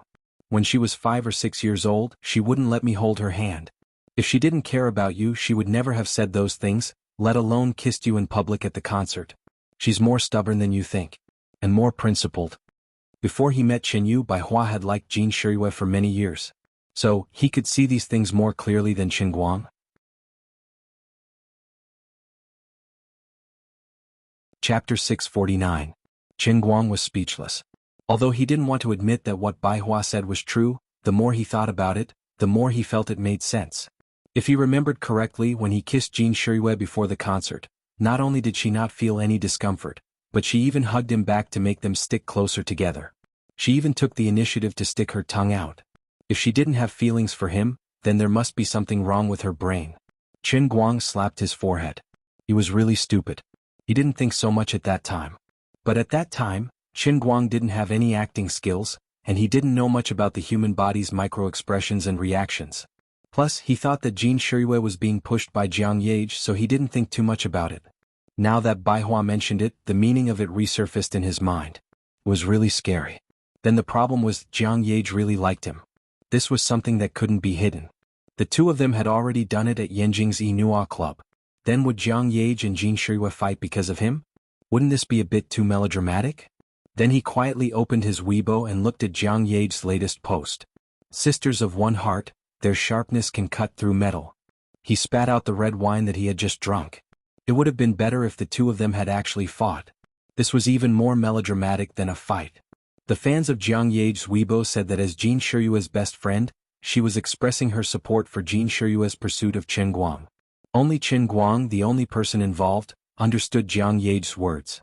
The meaning was extremely rich, and the implied meaning was extremely scary. Oh man, what did I do? This wasn't the time to think about this. Qin Guang coughed a few times before saying, Okay, maybe you're right, brother Bai Hua. I didn't think it through and didn't truly understand Jean Shirue's feelings. No matter what you say, I will still say the same thing. If you dare to let Shirue down, if you dare to make her sad as her brother, I will be the first to not agree. Although I don't know what's going on between you and that female counselor of yours, believe me, you won't be able to find a better woman than Shirue in this world. It seemed that Bai Hua had come looking for Qin Guang today to give him a warning about this matter. Qin Guang nodded repeatedly. After all, he was in the wrong. Except for Qinyu. Bai Hua added. Go to hell. Big brother Bai Hua, can we stop talking about Qinyu? Qin Guang's temples were swollen and painful. I'm talking to you about Shiyue. What are you thinking? Bai Hua didn't realize how much trouble his words had caused for Qin Guang. Qin Guang thought for a moment. He really didn't want to give Bai Hua any reason to talk. Even though he didn't have any ideas, and even though Jiang Ye's words, sisters are of one mind, their sharpness can cut through gold, he still decided to lie. Don't worry, I understand. Bai Hua drank another mouthful of wine. It's good that you understand. Compared to me, you're really lucky. You have to cherish your own happiness. Okay, thank you for your concern, big brother Bai Hua. Bai Hua poured himself another glass and said, sigh. Then he drank it all in one gulp. Qin Guang had a feeling that this guy was planning to get himself drunk. About 20 minutes later, Qin Guang realized that he wasn't mistaken. There were several bottles of wine on the table. Did Bai Hua come to get him drunk? Thinking about it, he was really bitter. The person he had liked since he was young had already fallen in love with him. When he finally fell in love with another girl, it was still him. Now that he thought about it, even a simple request like meeting her had become an extravagant hope. There was nothing more tragic than this. I'm toxic. Big brother Bai Hua is really miserable. So what if you're a proud son of heaven? So what if you're the vice president of Tianjing Energy? So what if you're the apple of the eye of many elders? No matter how good your innate qualities are, you can't overcome life's ups and downs. Qin Guang was going to drive, so he didn't dare to drink any more after drinking half a glass. Big brother Bai Hua, don't drink too much. It'll be embarrassing if you get airsick. That's not even close. How can I get drunk? Bai Hua waved his hand and gulped down another large mouthful of wine. In fact, his alcohol tolerance wasn't that good. It was just a way of venting his emotions. He put down the glass and looked at Qin Guang with red eyes and face. Qin Guang, I really envy you. You're able to get Shiyue's heart. You don't have such a hard life like me. I really want to see Qinyu. Even in my dreams, if I didn't numb myself with crazy work, I think I'd go crazy. It can't be, big brother Bai Hua. You've only met her twice. You don't have such deep feelings for her, do you? Qin Guang wanted to remind him. This isn't a movie. How can there be such a powerful love at first sight? Bai Hua shook his head. No, I can't explain it to you. Before this, I really didn't believe in love at first sight, but some things are really unbelievable. Forget it, someone as lucky as you won't understand. You definitely won't understand. It's a beautiful and wonderful feeling. Qin Guang cursed in his heart. How can I not understand? How can I not understand? You fell for Liuli's trick in the old man's heavenly holy grail, okay? Can you not make it sound so high and mighty? Didn't Wu Tong also fall for it? How come the aftereffects weren't as serious as yours? Liuli's voice sounded in his mind. Of course it's different. Wu Tong is a woman after all. She's much more reserved when it comes to these things. When she realized that something was wrong, all she could think of was to figure out what was going on and then restrain the emotional aftereffects. In the end, she failed and fell head over heels in love with you. But this man doesn't even think about restraining himself. His mind is filled with all sorts of fantasies. Not only does he not restrain himself, but he also takes the initiative to deepen his memories. Isn't that just courting death? Qin Guang suddenly understood. When he looked at Bai Hua again, he felt that this guy didn't deserve any sympathy. Serves you right. Who told you to have a head full of shameful thoughts? Bai Hua patted Qin Guang's shoulder again. Brother, my heart is bitter. Qin Guang also patted his shoulder. To be honest, big brother Bai Hua, my heart is also bitter. Bai Hua slowly shook his head. What are you bitter about? How are you bitter? Look at you. You obviously know Qinyu. She's obviously in Wujing, but you don't let me see her. Even when I asked you to pass the message, it went in one ear and out the other, right? How cruel are you? How heartless. After drinking too much, this guy finally said what he was holding back in his heart. He wasn't as calm as he looked. How am I heartless? It's others who don't want to see you. Are you blaming me? Qin Guang spread his hands. Bai Hua started hitting his head on the table. Can't I blame you? I just want to see her from afar, but I can't do it. Is my request too much? Is it really too much? Qin Guang, you're Jingwei's brother. I also treat you as my brother. When you're in trouble, I'll help you wholeheartedly. How can you torture me like this? As Bai Hua spoke, his eyes became redder and redder. He actually cried. Hearing those words, Qin Guang sucked in a cold breath. He couldn't tell that big brother Bai Hua would be so unreasonable when he's drunk despite his usual appearance. Usually, the more serious a person is, the more they collapse when they're drunk? But regardless of whether he's drunk or not, he looks really pitiful. Brother Baihua, can you stop crying? I'm not used to seeing you like this. How about this? Chen Yu's not in a good position right now. I'll find a chance to let you see her, okay? Baihua, who had been drunk just a moment ago, suddenly raised his head, his eyes practically glowing. Good. Then it's a deal. As a man, once you say it, you can't go back on it. He proudly waved his phone. I've recorded it. Don't try to go back on your words. Qin Guang was dumbfounded. Where's this guy's drunkenness? Where did he go? Isn't he a psycho? Are you pretending to be drunk? I'm an award-winning actor, yet I'm being cheated by you? Qin Guang didn't expect that a man like Baihua would actually cry, throw a tantrum and threaten to hang himself. He was caught off guard and accidentally fell into Baihua's trap. Then that's it. Since I'm full, it's time for me to return to Beijing. Baihua said as he stood up, packed his clothes and wiped his face. The redness from the alcohol disappeared in a blink of an eye. This bastard really used a woman's blush when he lowered his face. Now it's gone.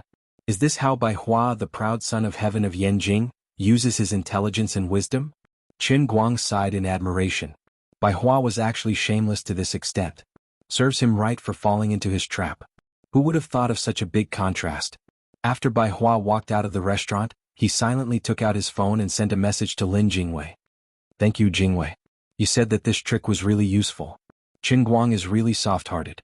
In fact, the play that Baihua put on today was all Lin Jingwei's trick. He was the one who taught Baihua to deliberately trick Qin Guang. This represented the anger of the 3 grandsons in the dormitory.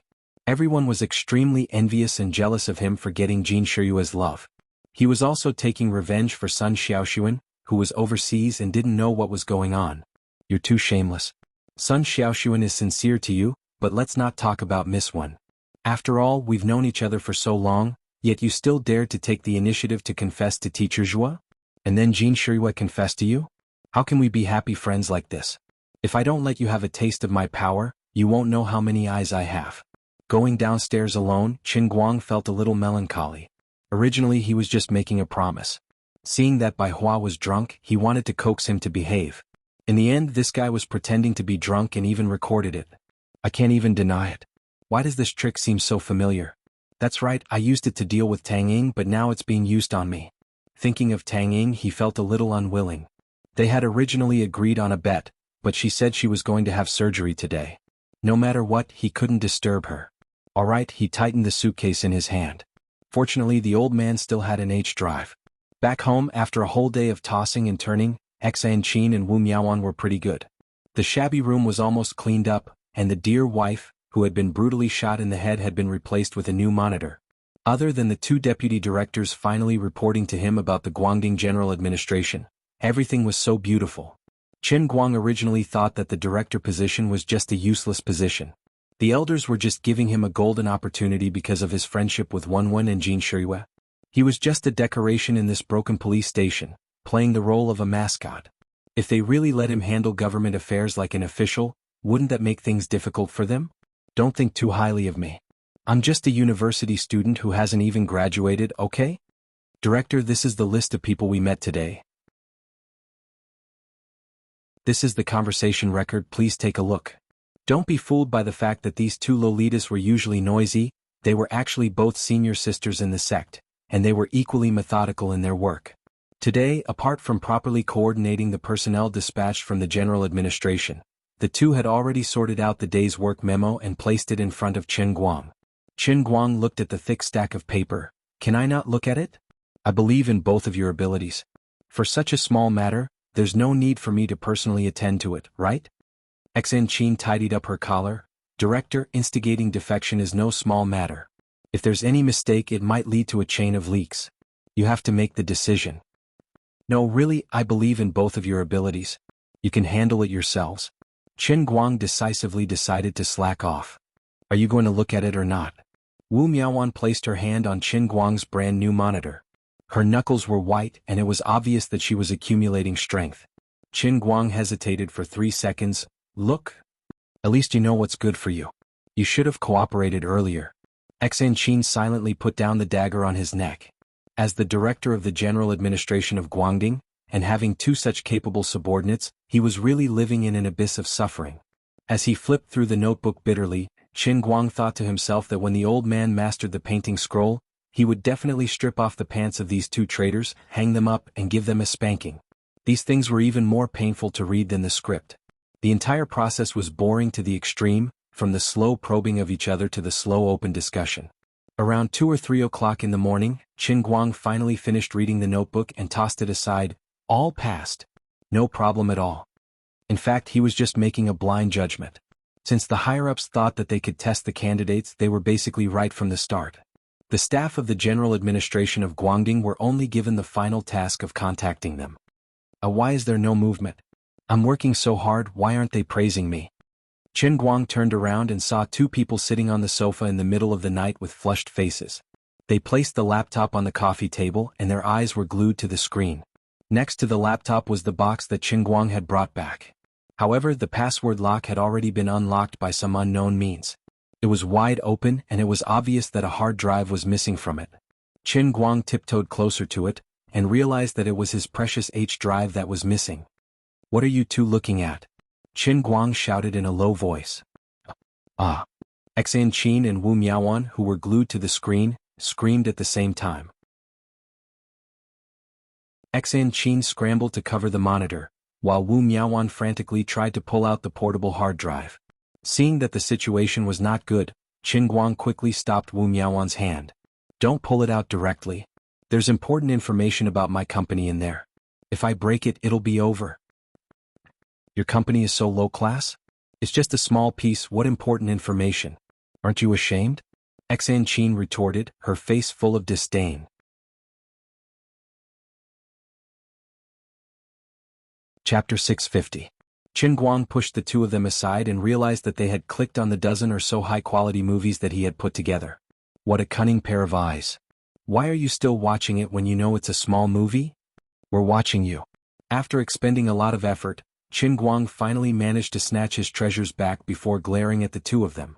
It's hard to guard against a thief in the house. I've already said that it's important information, so I really have no idea how you guys managed to pry it open. Wu Miaoan pointed at Xan Qin. My dear, she's very good at picking locks. She's very familiar with these mechanisms. Little Miaoan, you betrayed me. Xan Qin screamed. The two of them almost got into a fight again, but their attention quickly shifted to Qin Guang because he was packing up his computer and hard drive, planning to sneak back to his room. Breaking free from Wu Miaoan, Xan Qin ran behind Qin Guang and asked sneakily, "What are you doing, Chief?" Qin Guang clenched his teeth and turned around. The old man wants to carefully check the integrity of the company's important assets. Wu Miaoan rolled her eyes, looking as if she had seen through him. I'm afraid the director wants to watch something inappropriate while doing something shameful on his own. Xan Qin nodded. That's right. That must be it. And it's done in front of two cute little girls. How shameful. Scum. Scum. Disgrace to the light department. The two of them echoed each other. Qin Guang wanted to strangle them to death. Of course, if you're willing to talk to me about the Danqing scroll, I don't mind offering to accompany you. Xan Qin finally showed her true colors. What? Danqing scroll? Wu Miaoan's eyes widened. She approached Qin Guang and grabbed his shoulder. My dear brother, I'm petite and skilled. Do you need a paid special service? You too play the victory card. Qin Guang slammed the door shut and roared from inside, Chief, second order. The two of you go to sleep. Miser. That's right. I've never seen such a stingy bureau chief. Qin Guang pressed his back against the door and ignored the two of them. There was no movement outside. Perhaps they had really gone to sleep, but after waiting for a few minutes, there were murmurs coming from outside again. Wu Miaoan said, Sweetheart, won't he be angry if we covet the painting scroll like this? This is a big taboo in Jianghu. Xan Qin said, Don't worry, little Miao Miao. Our big bro chief is super generous. Even if he's really angry, he'll be fine after a little coaxing. How should I coax him? Next time when he showers, we'll wrap a towel around him and scrub him. Remember not to wear underwear. Then we'll quietly spread our legs and show him some light. I guarantee that all his problems will be gone. If that's the case, then it's really easy to coax him. Do you think he's really doing something bad in there? Of course. Let me tell you, he has no integrity and is completely shameless. Qin Guang opened the door. Can you two whisper any louder? At that time, Qin Guang swore in his heart that once he fulfilled his bet with Tang Ying, he would leave this place as soon as possible. At least he had to stay away from these two. However, he did not expect that his promise would be fulfilled so quickly. He was still in a daze when he sat in the military vehicle heading straight for the airport the next morning. Chief Qin, please take a look. This is the list of the main equipment for this military exercise. There's a general introduction of the equipment. Chu Hanji, the head of Qinguang Brokerage's cleaning department, was sitting next to Qin Guang in casual clothes. He handed him a thick stack of documents. Qin Guang took the pile of documents and asked casually, "Didn't you say that the military exercise was the day after tomorrow? Why did it suddenly change to tomorrow? Can this kind of thing be changed at will? I didn't receive any notice." It's like this, Chief Qin. This is the result of a meeting with a few old leaders last night. There are some new changes. Recently, some internal forces are not very obedient and have been sending people into Yanjing. So, the higher-ups have decided to hold the military exercise one day in advance to show them what we're made of, Chu Hanji said patiently. Chu Hanji patiently replied. This matter should be something that Chu Hanji had informed him on behalf of the old man, and Chu Hanji wanted him to pass it on to Qin Guang. Qin Guang nodded in understanding. So that's how it is. Well, to put it bluntly, the old masters are still afraid of encountering a rash internal force martial artist who is eager to make contributions. If they really do something like self-explosion and cause trouble, then it'll be a big problem. Oh, there's also a very special reason. The head of the Wen family, Wen, has now appeared in Yanjing and clearly stated that she can participate in the military exercise tomorrow. However, if it's the day after tomorrow, she won't have time. The main reason for bringing it forward is probably because of this. Chu Hanji was afraid that he would miss out on something. Oh, is that so? That's good. Not bad. Qin Guang's face was calm, but his heart was roaring. He thought that he was already considered a big shot now, but compared to Wen, it seemed that he was still too weak. To be honest, to bring forward the military exercise a day for her alone, he was really shameless. Luckily, the old man was thick-skinned and responded appropriately, or else he would have embarrassed himself. The person in the front passenger seat seemed to be an elder who was quite familiar with Chu Hanji. After Qin Guang and Chu Hanji finished talking about business, he turned around and joked, "Chief Qin, did little Chu cause any trouble for you at Qinguang Agency recently?" Qin Guang waved his hand. "Hi, how can that be? The company is cleaned every day and I'm very satisfied with little Chu." Chu Hanji's throat seemed to be a little uncomfortable, and he started coughing violently. The elder was a little puzzled. Isn't little Chu the assistant of the chairman, Chief Qin? He's even in charge of cleaning? Qin Guang patted Chu Hanji's shoulder silently. Not bad, young man. You have the demeanor of a chief. The head of the cleaning department advertised you as the chairman's assistant. Your skin is as thick as the old man's. Yes, the chairman's assistant is my right-hand man. He has to take care of everything in the company no matter how big or small. That's right. Under Chu Hanji's pleading gaze, Qin Guang silently said these words that went against his conscience. However, seeing that the kid had tactfully sent him a transfer of 2,000 yuan, it was not a big deal to betray his conscience for once. Alright, Chief Qin, take a good look at the information. These represent the most advanced technology in our military. This is not for the public but for internal reference. You don't usually have the chance to see it. The middle-aged man with a star on his shoulder said again, and then he didn't say anything else. When they arrived at the airport, Qin Guang returned the top-secret information before getting off the car. He had to take the plane to Yanjing with Chu Hanji. When he was about to board the plane, Qin Guang was a little distracted. To be honest, he wasn't a military fan and he never cared much about the military. But some of the equipment written in the top-secret information he had just read really made him unable to calm down. He even felt like it was science fiction and that he had been fooled. The bionic skin-type full-fitting armor that could increase the strength of the wearer.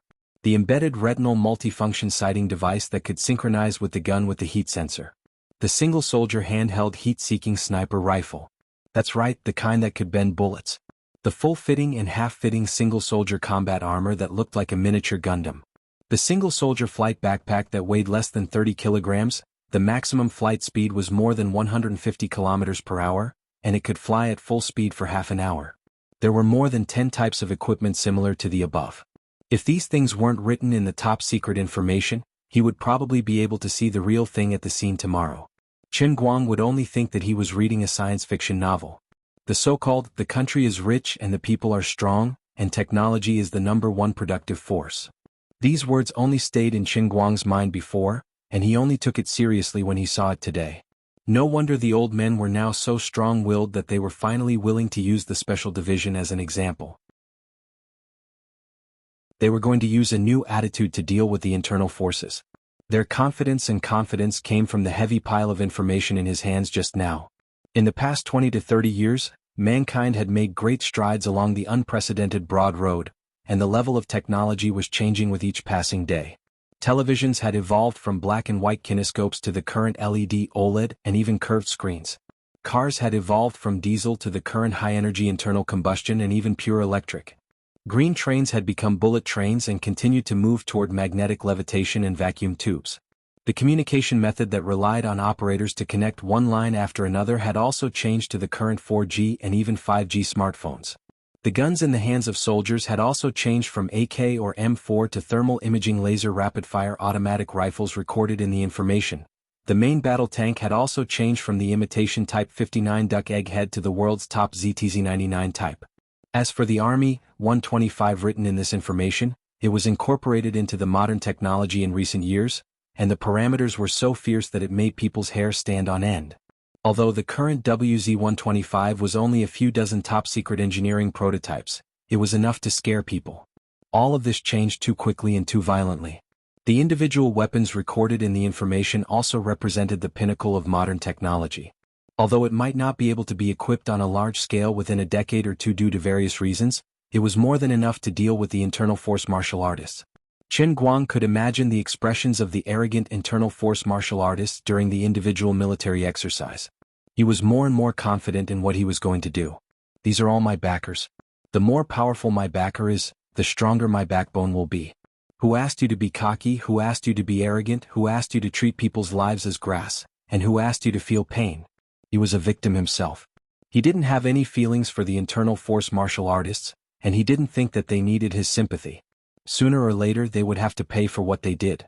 Anyway, the people who were close to him in the internal force martial artist circle were his own people. As for the others, they were all enemies. Thinking of the military exercise tomorrow, his heart gradually began to look forward to it. Mr. Qin, get on the plane. Chu Hanji reminded him when he saw that Qin Guang was distracted. Qin Guang nodded. Sigh. Everything is good except for one thing. I guess I'll have to go back on my word when I get back. Chu Hanji didn't understand. Mr. Qin, what are you talking about? Qin Guang patted Chu Hanji's shoulder like an old man. Young man, you're still young. You don't understand the affairs of the elderly. That's right. Qin Guang was still thinking about the bet with Tang Ying. She went back on her word last night and didn't honor it. Today, when he went to Beijing, he would first participate in the military exercise, and then he would have to attend the Big Beard's movie signing ceremony. It would be at least a few days before he returned to Beijing, and school would have started by then. By that time, with Tang Ying's old amnesia, she would probably not recognize him anymore. With this incomparably melancholy in mind, Qin Guang and Chu Hanji went straight to the first-class cabin of the airline. As soon as the two sat down, Qin Guang felt a little strange. The person sitting next to him was a little sneaky. She was wearing a wide-brimmed hat, and ever since he sat down, she had been covering her face tightly with the brim of the hat. She then curled up in the chair with her face facing the plane's glass window as if she had sprained her neck. Qin Guang unscrupulously sized up this woman. 10 seconds later he grinned. Yo, Sister Ying, what a coincidence. Tang Ying turned her head and put on a smile that was uglier than crying. This is really too much of a coincidence. Chu Hanji, who was sitting next to Qin Guang, also popped his head out. Mr. Tang, why are you here too? Tang Ying remembered this Qin Guang agency's cleaning chief. Chief Chu, what are you two doing in Beijing? Chu Hanji was speechless for a moment. Only then did he remember that he was carrying out a top-secret mission. Qin Guang coughed lightly. To help your brother earn money. Now that the company is so big, I can't just dawdle around like before. I have to take the initiative. Aren't we going to sign a movie contract in a few days? I'll go to Beijing first to see if there are any other jobs I can take on. It's not easy for us. It's such a big company and I'm the CEO and the only signed artist. Why don't you make your debut too, Sister Ying? I think you have a lot of potential. Tang Ying rolled her eyes. Potential my ass. I'm someone who wants to win the Nobel Prize in medicine. Speaking of which, you're bringing a cleaning chief with you when you go out for business? You have such a unique taste. Chu Hanji hurriedly patted his chest and said, Mr. Tang, I'm definitely not going on a public holiday with Mr. Chen. Although our cleaning department doesn't have much say, we have a heavy responsibility. All the cleaning work in the company is our responsibility. As the chief, I have to personally take care of Mr. Chen's personal hygiene. I'm duty-bound. Tang Ying glanced at Chu Hanji with a playful look. You're right. If he forgets to zip up when he goes to the toilet, it's also your responsibility. Chu Hanji turned his face away. He felt that the more he said, the more mistakes he would make. It was better for him to play dead. Chen Guang keenly noticed that Tang Ying was deliberately changing the topic, so he forcefully pulled the topic back to her. You haven't told me what you're going to Beijing for. Tang Ying looked at him. If I say I'm going to attend the International Medical Conference, will you believe me? Do you think I'll believe you? Tang Ying spread her hands. I don't care if you believe me or not, I'll believe you. Actually, you're trying to cheat and run away. The plane is about to take off. The scenery outside is so beautiful. I'll stay wherever you stay tonight. I'm staying at Lady Tong's place. You want to come? Are you trying to challenge my courage? You shameful loser. Tang Ying began to act coquettishly and shook his arm. Don't be like this. Do you really think I can fly and hide in the sky? Give me a little more time. Just a little more time, okay? Chen Guang raised his head in a daze. There was nothing more sorrowful than a dead heart. Sigh, I'll disband Qingguang Entertainment when I get back. This company has already broken my heart. Tang Ying turned to look at him. She was really shocked by his expression when his acting skills burst out. It seemed that she had really hurt him. She felt a little apologetic in her heart. She was the one who proposed the bet first, and now she really wanted to run away quietly and bumped into him. At first, she thought that he had followed her to investigate her, but then she thought that he had a signing ceremony in Yanjing 2 days later. It seemed to be a coincidence and she deserved to be unlucky. If I continue to act like this, it'll be a little too much. Alright. I won't act shamelessly, okay? Tang Ying's eyes widened. Her face suddenly turned red. Then she moved her mouth closer to Chen Guang's ear and whispered, Later, halfway through the flight, I'll pretend to sleep on your lap, and you can find a loose jacket to cover my head. Then, you know what I mean. While I'm still in the mood, you have to seize the opportunity yourself. You won't get another chance like this if you miss it, okay? I'm really going to stay at Lady Tong's place. Even if you come, it'll have nothing to do with me. Don't let anything slip to her. Chen Guang's mouth opened wider and wider, forming an O shape. Delicious chicken. He was thankful for the first-class cabin and the row of seats. If it was the kind where one person could only have one seat, there would be no hope for today. It was just that this Chu Hanji beside him was a little annoying. If this bastard noticed something, wouldn't he lose all his prestige? Alright, Xiao Chen. Xiao Tang, do you want some sleeping pills? It'll take a long time to fly from Beijing to Beijing. I have a special medicine here. I guarantee there won't be any side effects. Take one and you'll sleep soundly. You won't wake up until you reach the ground. Chu Hanji recklessly took out a small bottle from his luggage and fawned over to Chen Guang. He was not lying. This was a special medicine given to him by his uncle, Secretary Chu. Chen Guang's eyes lit up. Yo, Xiao Chu, what's the maximum dosage of this medicine you can take at one time? 3. What's wrong, Xiao Chen? Then you'll take 3. What? When you worked at your previous unit, did you also ask why when your superior assigned you a task? Chen Guang looked at him meaningfully. Chu Hanji was stunned and broke out in a cold sweat. A minute later, with an inexplicable sense of grief and indignation, he gritted his teeth and threw 3 special sleeping pills into his mouth. Before he completely passed out, he finally realized something. Xiao Chen and Xiao Tang are having an affair. What a beast. No wonder he's the winner in life, Chief Instructor Chen. As the plane continued to roar, the plane from Beijing to Beijing pierced through the clouds. The thick clouds outside the window were like waves, and a bright red sun hung high in the distance. The sun above the clouds looked particularly dazzling. Tang Ying turned her head for a while and felt her eyes were a little sore. She looked back and saw Chen Guang staring at her blankly. She smiled charmingly and stretched. I'm a little sleepy.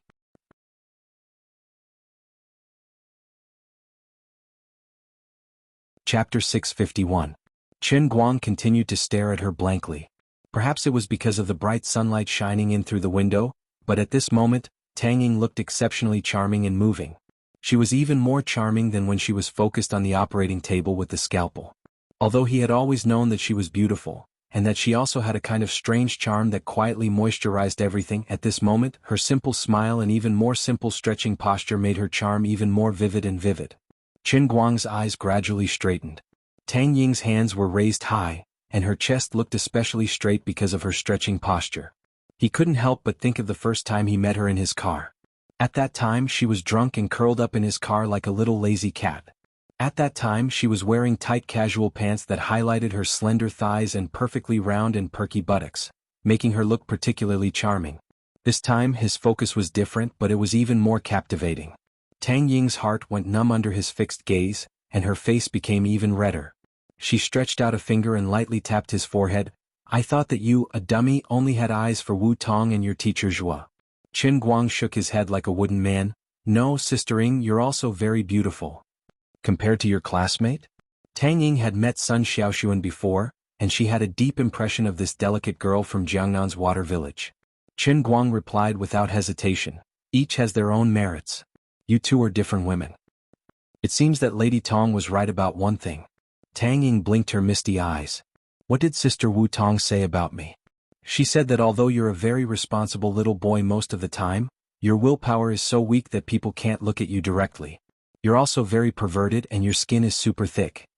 Tang Ying began to slowly lean her body towards Qin Guang, her lips almost touching his earlobe. She exhaled a fragrant breath and said, "Lady Tong told me that after you saved her, the two of you stayed in the hospital that night. You just listened to the sound of her bathing and you had an erection, right? At that time I really thought that your kidneys were not light. Only later did I realize that you had deceived me so badly." As Tang Ying spoke, her breath gently brushed against Qin Guang's earlobe. The faint fragrance from her body wafted into his nostrils, causing him to feel something. Of course, Qin Guang knew what was going on. At that time he had just mastered the Qilin arm. "I'm not bragging, but if you find me a bent steel pipe and pass it through my hands, I can also squeeze molten steel out of it." Tang Ying's gaze drifted downwards, her face turning even redder, even to the tips of her ears. "You're really dishonest." She yawned again. "I'm really tired. I'll take a nap on your lap." As she spoke, she gradually lay down. Qin Guang's eyes widened. Tang Ying, who was pretending to sleep, pinched his thigh again. He quickly snapped back to his senses and pulled over the windbreaker that Tang Ying had placed beside her. He casually covered her body with it, then slowly pulled it up until it covered her entire head. It didn't take long before his pants were pulled open bit by bit. Then, he had no idea what was going on. Perhaps it was her hand or perhaps it was something else. Sometimes it was warm, sometimes it was tight, and sometimes he felt a cool breeze blowing in through the gaps of the windbreaker. It was a feeling that was hard to describe with words. The biggest stimulation came from the environment he was in. Although the density of passengers in the first-class cabin was not as high as the economy cabin, there were still people in front and behind Qin Guang. Looking up, he saw a flight attendant sitting not far away, waiting for a passenger to summon her. She could get up at any time. Qin Guang straightened his neck and leaned hard against the back of his seat. His eyes were filled with confusion, but he was afraid that someone would notice something. He had no choice but to put on a serious face as though he was deep in thought. This kind of feeling was too torturous. Under the windbreaker, Tang Ying seemed to be a little angry. Why was this guy so difficult to deal with? Then she raised her hand. Qin Guang's mind suddenly went blank. Even now he still felt that it was unbelievable. How did things suddenly turn out like this? If the flight attendant came over and asked him if he needed anything, or if she was his fan and wanted to ask for an autograph, or if the people in the front and back rows raised their heads and found out that he was an omnipotent Superman, or if that unlucky guy Chu Hanji's sleeping pills were fake, he would wake up at this time. Well, no matter what the situation was, he might have to face the collapse of his life. The more afraid he was, the more intense the stimulation was. He began to feel nervous, hoping that this matter would end as soon as possible. But he was the strongest pile driver in history. The more afraid he was, the more things he had to worry about and the more uncontrollable he would be. Qin Guang's heart beat faster and faster. He swore again and again that next time he would definitely not be greedy for this kind of special stimulation. Why did he have to choose this kind of public occasion to do bad things?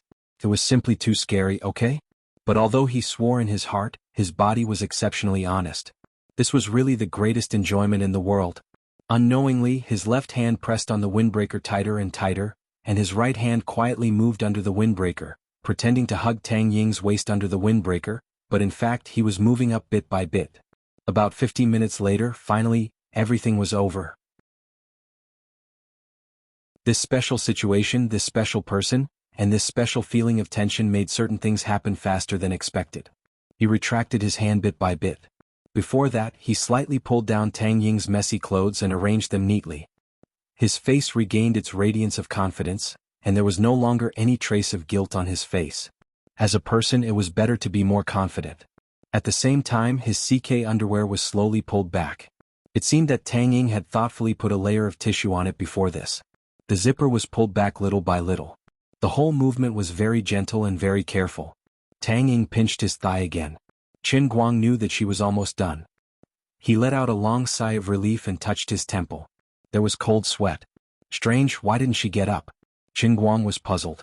She couldn't have fallen asleep, right? Hello, dear passengers.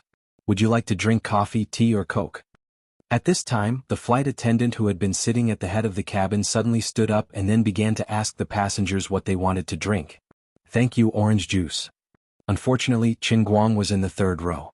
The passengers in the first row said that they didn't want anything, and the passengers in the second row asked for orange juice. Then the flight attendant quickly asked Qin Guang. When she got closer, the beautiful flight attendant seemed to notice Qin Guang's face. She was a little surprised at first, then she stared at him carefully. After a while, she reacted and said, "Hello, Mr. Qin. What would you like to drink?" Well, she recognized him. While speaking, the flight attendant looked down at Tang Ying, who was lying on Qin Guang's lap pretending to be asleep. There was a sense of curiosity in her eyes. Qin Guang grinned. Milk. Then his thigh was pinched by Tang Ying again and he felt a sharp pain. Qin Guang swore that in the next customized special training, he must first train this thigh muscle. Sorry, Mr. Qin, we don't have milk. The flight attendant still had a professional smile on her face, but her eyes were clearly shining with the light of gossip. Coffee then, thank you. Qin Guang just wanted to send her away. The flight attendant quickly poured a cup of hot coffee for Qin Guang, and then began to hand it to Qin Guang. At this moment, Qin Guang was alarmed. A stewardess like you will definitely be fired. Sure enough, with Chu Hanji between them, her hand seemed to be a little unstable. The cup in her hand was shaking, and there was a risk that it would be knocked over at any time. This girl wanted to make a big news. She just wanted to know who was lying on her lap. When Qin Guang realized that something was wrong, it was already a step too late. The plane seemed to be shaking at the wrong time. Her hand shook violently, and the hot coffee spilled on Tang Ying's windbreaker. I'm sorry. Tang Ying felt a warm sensation on her neck, and she knew that she couldn't pretend anymore. She secretly glared angrily, and with a gulp, her tongue suddenly rolled around in her mouth. She then pretended to be sleepy and straightened her body in a daze. What's wrong? Then she realized that her windbreaker had been splashed with a large amount of coffee. Fortunately, it was all blocked and the clothes inside were not wet. The gossipy flight attendant looked flustered. She took out a tissue from her pocket and pretended to help Tang Ying wipe the coffee off. However, Tang Ying gave her a sweet smile. It's okay. I'm not wearing this anyway. I'll just take it back and wash it. Give me a glass of orange juice. That's right, it's aged orange juice. Thank you. Qin Guang's thigh was hit again. Sorry, we don't have orange juice. Coke it is then. Okay, Miss Tang. Tang Ying said in surprise. You know me? Yes, I saw Tingguang Agency's press conference a few days ago. I know you're the vice president of Tingguang Agency. Tang Ying laughed. Oh, you're also a fan of our Tingguang? Yes, I've been following Mr. Chen's Weibo since a long time ago. I really like pencil carvings. When will Mr. Chen come out with new pencil carvings? Qin Guang laughed it off. There's no rush. They'll come out. It's a pity that we're not allowed to bring a penknife on the plane. Otherwise, I'd carve one for you right now. The gossipy flight attendant was finally sent away. Since she knew Tang Ying, it was fine. It didn't seem like a big deal that the vice president of Tingguang Agency was on good terms with Qin Guang. Qin Guang let out a long sigh and said to Tang Ying in a low voice, this flight attendant must have only been working for a few days. She's too unprofessional. Even if she's a groupie, she shouldn't cause trouble on the plane. Tang Ying ignored him and continued to look out the window. No one knew what she was thinking. Qin Guang didn't know why she was angry and was very confused. Wait, I seem to have forgotten something. Maybe, Sister Tang Ying you? Qin Guang probed anxiously. Tang Ying gulped down a mouthful of Coke. Old juice doesn't taste good at all. Stinks. Don't talk to me. I want some peace and quiet. Don't ask me who peace and quiet are. Qin Guang finally realized the problem and couldn't control his smugness. But high protein is very nourishing. It's good for beauty. Tang Ying turned around and grinned. Don't be so cocky. If you piss me off, I'll put you under anesthesia and cut it off. Qin Guang glared at her and touched his teeth. Sister Tang Ying, there's a line hanging from the edge of your teeth. Tang Ying rolled her eyes and turned her face away. Her throat moved, but no one knew if she was swallowing saliva or something else. Poor Chu Hanji. He didn't wake up even when the plane arrived at the station. He was carried by Qin Guang. After getting off the plane, Tang Ying didn't go with Qin Guang. She seemed to be really there to attend some medical conference. She got into the car arranged for her by the conference organizer and left. On the other hand, Qin Guang was more than happy. He threw Chu Hanji into the hongqi that his superiors had secretly arranged for him before he made another call. Since he had already lied to Tang Ying, then he had to cover it up. Since Qin Guang Brokerage's people had nothing better to do, he might as well summon them all over to Beijing. Regardless of whether it was a vacation or a cover for him, it wouldn't be a problem. The stewardess on the plane also reminded Qin Guang that it was time to consider expanding the influence of the pencil-sharpening world. Among all the worlds in a cup that he had perfected, only the world of piano and the world of sharpening pencils had a daily production of faith value of 4 digits. Among them, the world of piano had a daily production of less than 3,500, and the world of sharpening pencils had a daily production of less than 1,500. Compared to the other worlds in a cup, it was really shabby. For example, the world of the sword tower and the world of darts were already maxed out. Even the world of the Kirin arm was 18,000. The world of the racing god training ground was as high as 26,000. The world of the pile driver was almost naturally maxed out. Up until now, he had only enjoyed the special training of building the strongest body for 3 months. The beggar version of the world in a cup that only required 600,000 faith points was too much for him. The poor version of the world in a cup wasn't much better either. The luxury version of the world in a cup that only required 1.2 million faith points for each session was barely acceptable. The need for faith points was infinitely large. It would be too much for him to rely on himself. He should make use of Qinguang agency. Money wasn't a problem. It didn't matter how much losses he incurred. Anyway, the elders just wanted him to be a high-profile prodigal. Therefore, to quickly increase the production of faith points, he had to start with the world of pencil sharpening and piano. Yu Hong, Yu Fang Tianyu and Lu Xiaoyang have all come to Yanjing. You've all seen my Weibo, right? My next goal is to promote the influence of my pencil sharpening and microcarving skills. Help me think of ways. Be it spending money or hiring people, organizing activities or competitions, it's not a problem. I only have one goal, and that is to make me more famous. Let more and more people know that I'm good at this. Even sharpening pencils can be packaged as a high art. If possible, put it on UNESCO's Intangible Cultural Heritage list. What? Afraid of losses? It's not time for our company to reap the harvest yet. Continuing to package my image is the most important. Find a big stage for me, a big platform, make me more popular. As long as I'm popular, our company won't fall. Do you understand? Time is tight, so all 3 of you come. Do your best. Try your best to accomplish something while I'm in Yanjing. Oh yes, I'm good at playing the piano too. To put it bluntly, I'm the best piano player in the world. The 3 of you have to think of ways to help me expand my reputation as the best pianist. Brag or create hype, it's not a problem. What? There's no first place in literature and no second place in martial arts.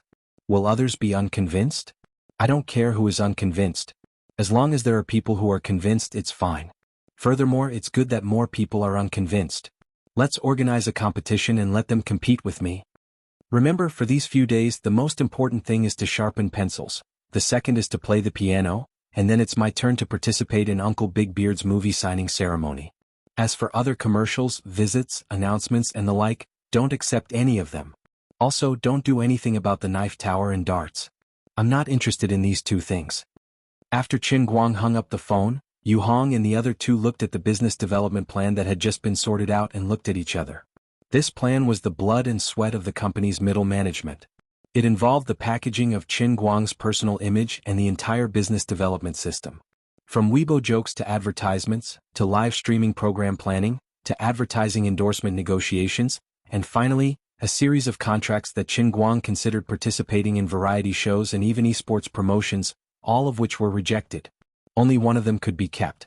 Lu Xiaoyang was trying to find a connection, and if it was successful, he might be able to get Qin Guang to hold a piano concert in the Golden Hall of Vienna.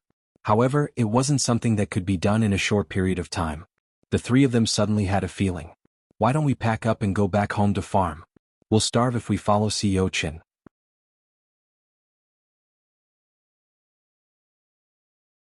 Chapter 652.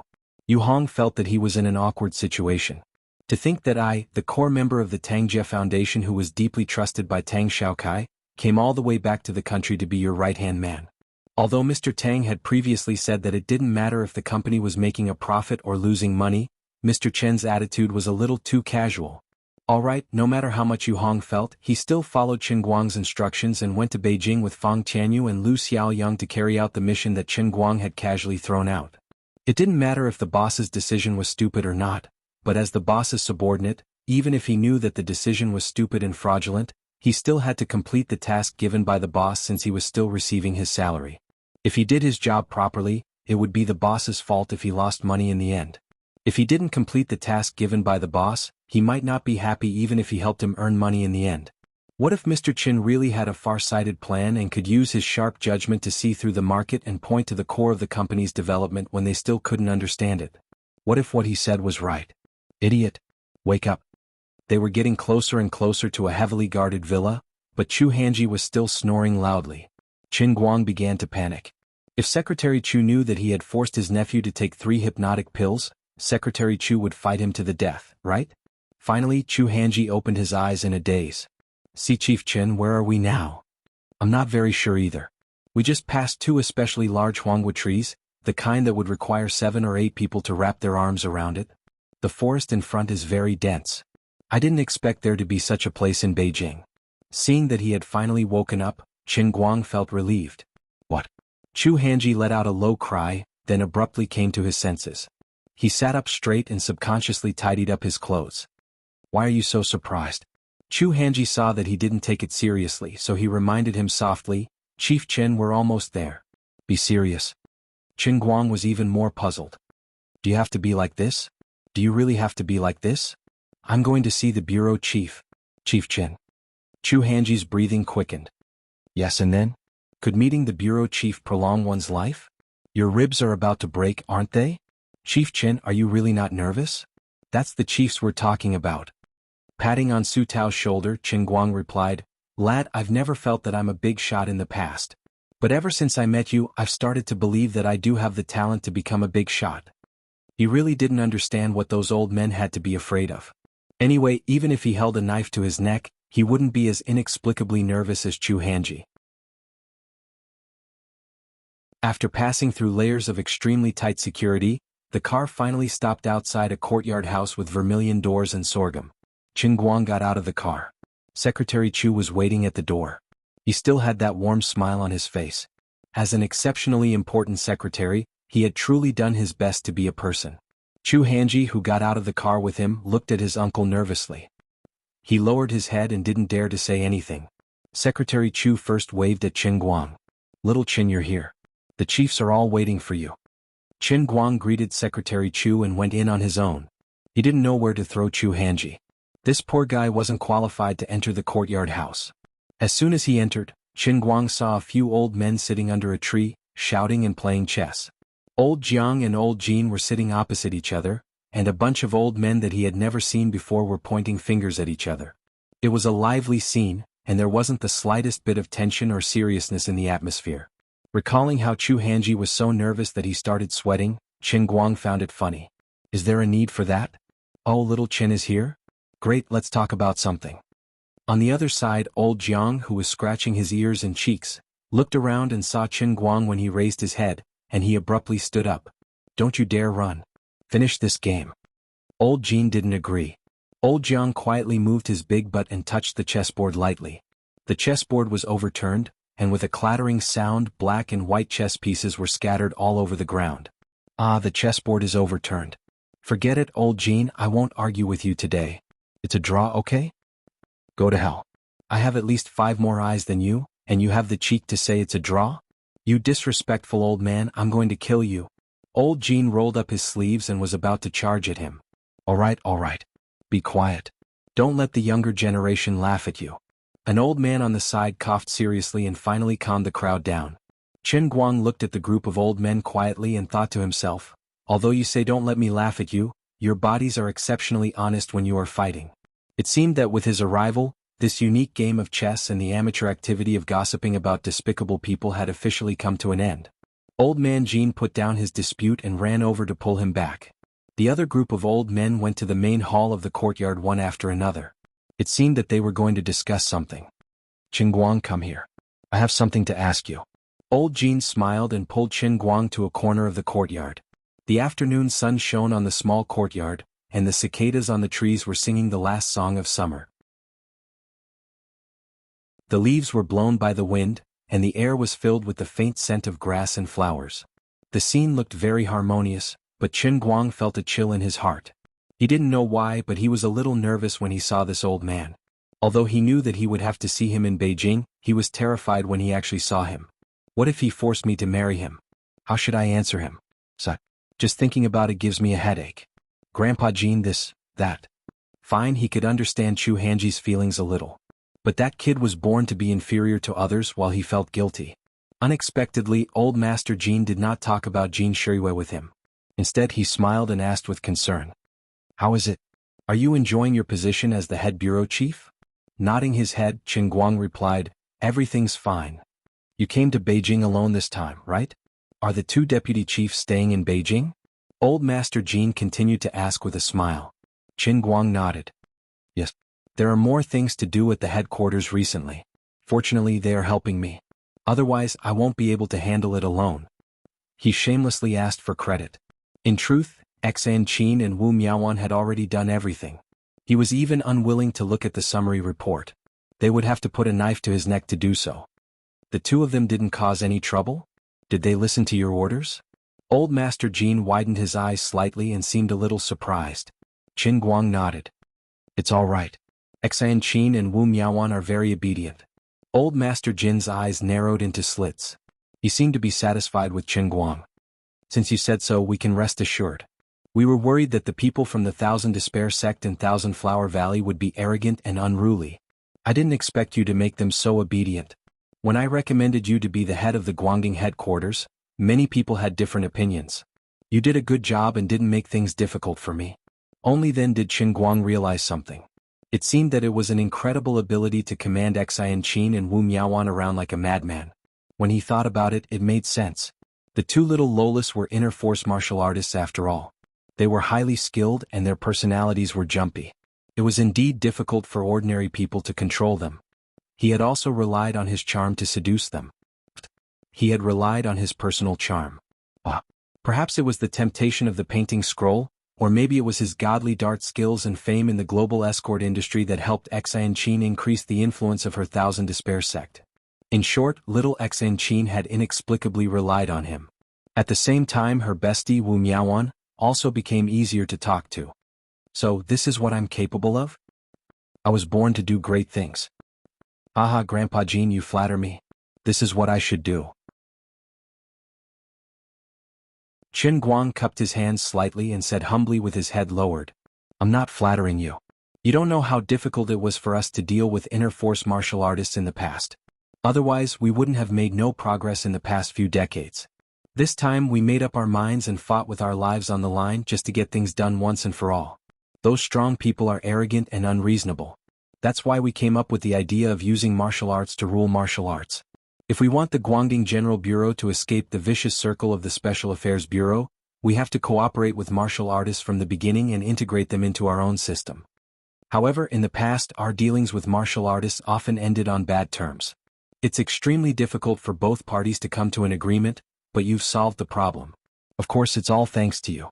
Chen Guang asked curiously, but as far as I know, the Thousand Despair sect and the Thousand Flower Valley aren't very strong martial arts forces, are they? If you want to use martial arts to rule martial arts, you should at least find a strong enough partner, right? Old man Jean rolled his eyes. Do you think we don't want to?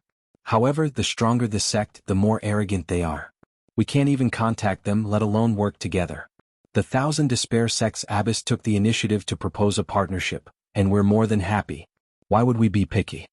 Besides, using martial arts to rule martial arts doesn't mean that the martial artists were on good terms with our strong. They're just a link for communication. What really allows us to hold our heads up high is still the power in our own hands. As for which sect your two deputy chiefs are from, that's not important. Qin Guang nodded. That's true. Grandpa Jean, you're right. The older, the wiser. Don't let your guard down too much. For now, the Guangding General Bureau only needs to communicate with the Special Affairs Bureau's personnel who can be instigated. However, once the individual military exercise ends tomorrow, there will be martial arts forces spying on us one after another.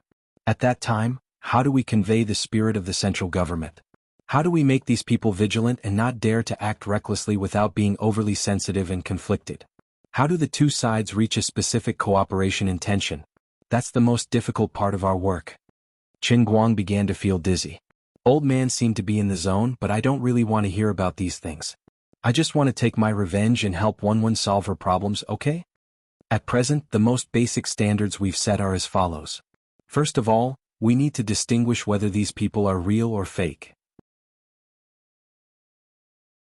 If we find people who are pretending to be but actually have ulterior motives, or people who keep giving advice and acting recklessly, you need to report it immediately. If necessary, we'll use our military force to strike them down as a warning to others. If they're real, we need to have a detailed discussion with them. We need them to hand over a list of their members and the specific location of their sect. At the very least, we need to know which people are inner force martial artists. If we encounter a particularly weak sect, we can try to exchange techniques with them with suitable conditions. Qin Guang basically wanted to fall asleep. It was a hot summer day and he was sitting under the shade of a tree. It was a good time to take an afternoon nap. In addition, the temporary administrative measures for inner force martial artists that we're drafting will also clarify the scope of their privileges. We won't completely deprive them of their privileges. After all, they're also capable people and deserve to be respected. However, their privileges will no longer be as boundless as before. It's strictly forbidden to treat ordinary people as if they were grass. Qin Guang's eyes narrowed, and he seemed to be listening very carefully. Once the cooperation between the two parties is confirmed, the other party will at least have to be registered in the Guangding General Bureau. Entering and leaving the country will also be regulated. If a large-scale fight inevitably breaks out, it must be reported and registered, and the innocent must not be harmed. Even if it's added later, it's acceptable. The registration of a sect will have a certain degree of economic and political advantage, but our ultimate goal is to form a deeper cooperation. Of course, all of this is just an armchair strategist like us old men. We still have to wait for the matter between the Wen family and the dark sect to come to an end. Right now, these two forces are in a fierce battle, and the outcome will affect the entire pugilistic world of inner force martial artists. We still need you to maintain communication with the Wen family and provide them with the necessary help. Currently, we're more optimistic about the moderate Wen family. Qin Guang. Qin Guang. Alright, Grandpa Jean. I'll definitely complete the mission. Hee hee, young man, I'm relieved that you're so confident. Old Master Jean patted Qin Guang's shoulder again. He was very satisfied with his high fighting spirit. Alright, I can tell that you don't like to stay with old guys like us. The side yard next door is a place for you young people to gather. Go there and wander around. Only the young people have a common language. I'm going in for the meeting. Finally they could escape. Qin Guang and Old Master Jean nodded and were about to leave. By the way, don't let Shuiwa down. She's really serious about you. Old Master Jean suddenly added behind Qin Guang. Qin Guang's body stiffened, and he slowly turned around like a wooden man. Just as he was about to say something to fool the old man, he realized that the old man had already stepped into the inner gate. He did not even wait for him to reply.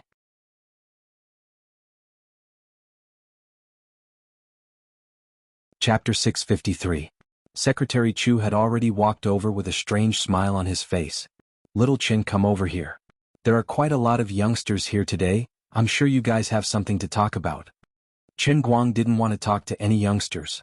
His mind was filled with memories of what old Master Jean said when he was in a daze just now. Forget it, don't worry about the details. I'll just deal with it as it comes. Unlike the courtyard house where the old masters were, the side house next to it was much more lively.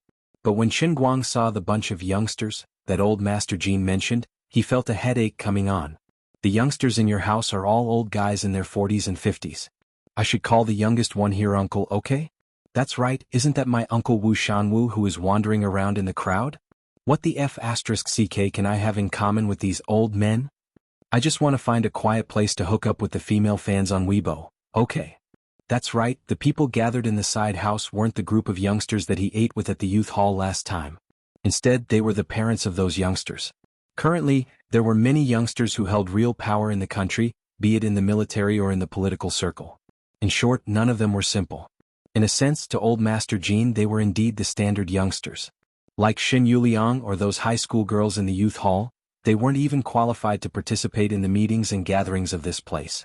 Perhaps Bai Hua was qualified to attend, but he was still considered a junior.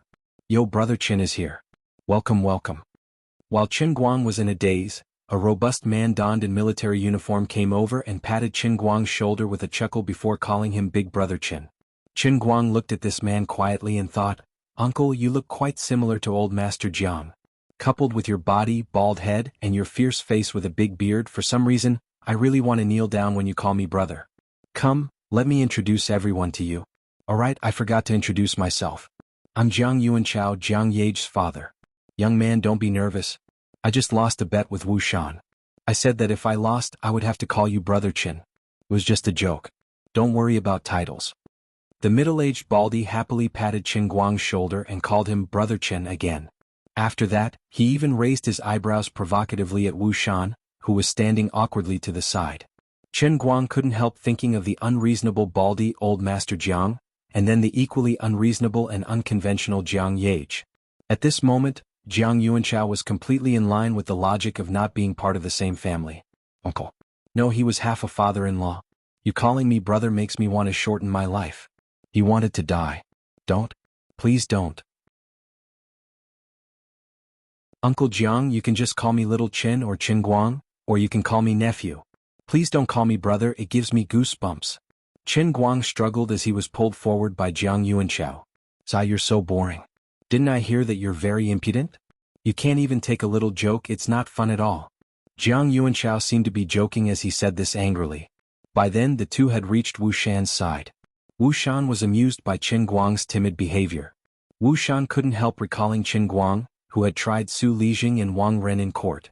At that time, Qin Guang was really unexpected. He was also cold and decisive. Compared to his current embarrassed appearance, Qin Guang seemed like a completely different person. Wu Shan smiled and leaned over. Qin Guang, don't be nervous. Jiang Yuanchao likes to joke around. He's already so old, but he's still so impudent. But in terms of rank, you're not much worse than us, so it's not a big deal to call you brother. How about I call you Brother Qin too? Qin Guang's eyes widened. Oh my god, two father-in-law calling me brother at the same time, I'm so nervous. I'm going to get my karma. Seeing that he was about to turn and run, Wu Shan and Jiang Yuanchao stopped joking with him. They were elders after all, and teasing Qin Guang was to help him blend into the environment. In fact, Wu Shan's feelings were extremely complicated. He understood his daughter's feelings for Qin Guang, but he also knew that this kid wasn't just a fish in a pond, nor was he someone easy to deal with. Unknowingly, more and more people noticed him. Putting aside his temperament, who would have thought that in his not-so-muscular body, there was actually an explosive force of 800 kilograms of fist force? How terrifying was that? He was definitely not as simple as he looked on the surface. If he had a choice, Wu Shan really wanted to have a good talk with Wu Tong and ask her to stay away from Qin Guang, so far away that she would never see him again. But Wu Shan knew that this was just his wishful thinking. He had already put in a lot of effort to make Wu Tong stay in Yanjing, and Qin Guang had even asked for it.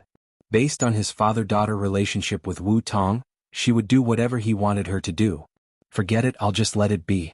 That brat, Qin Guang, isn't like Shimin Qing or Qin Shimi without a conscience. He has his own responsibilities, and if my daughter really wants to fly into the fire, how can I stop her?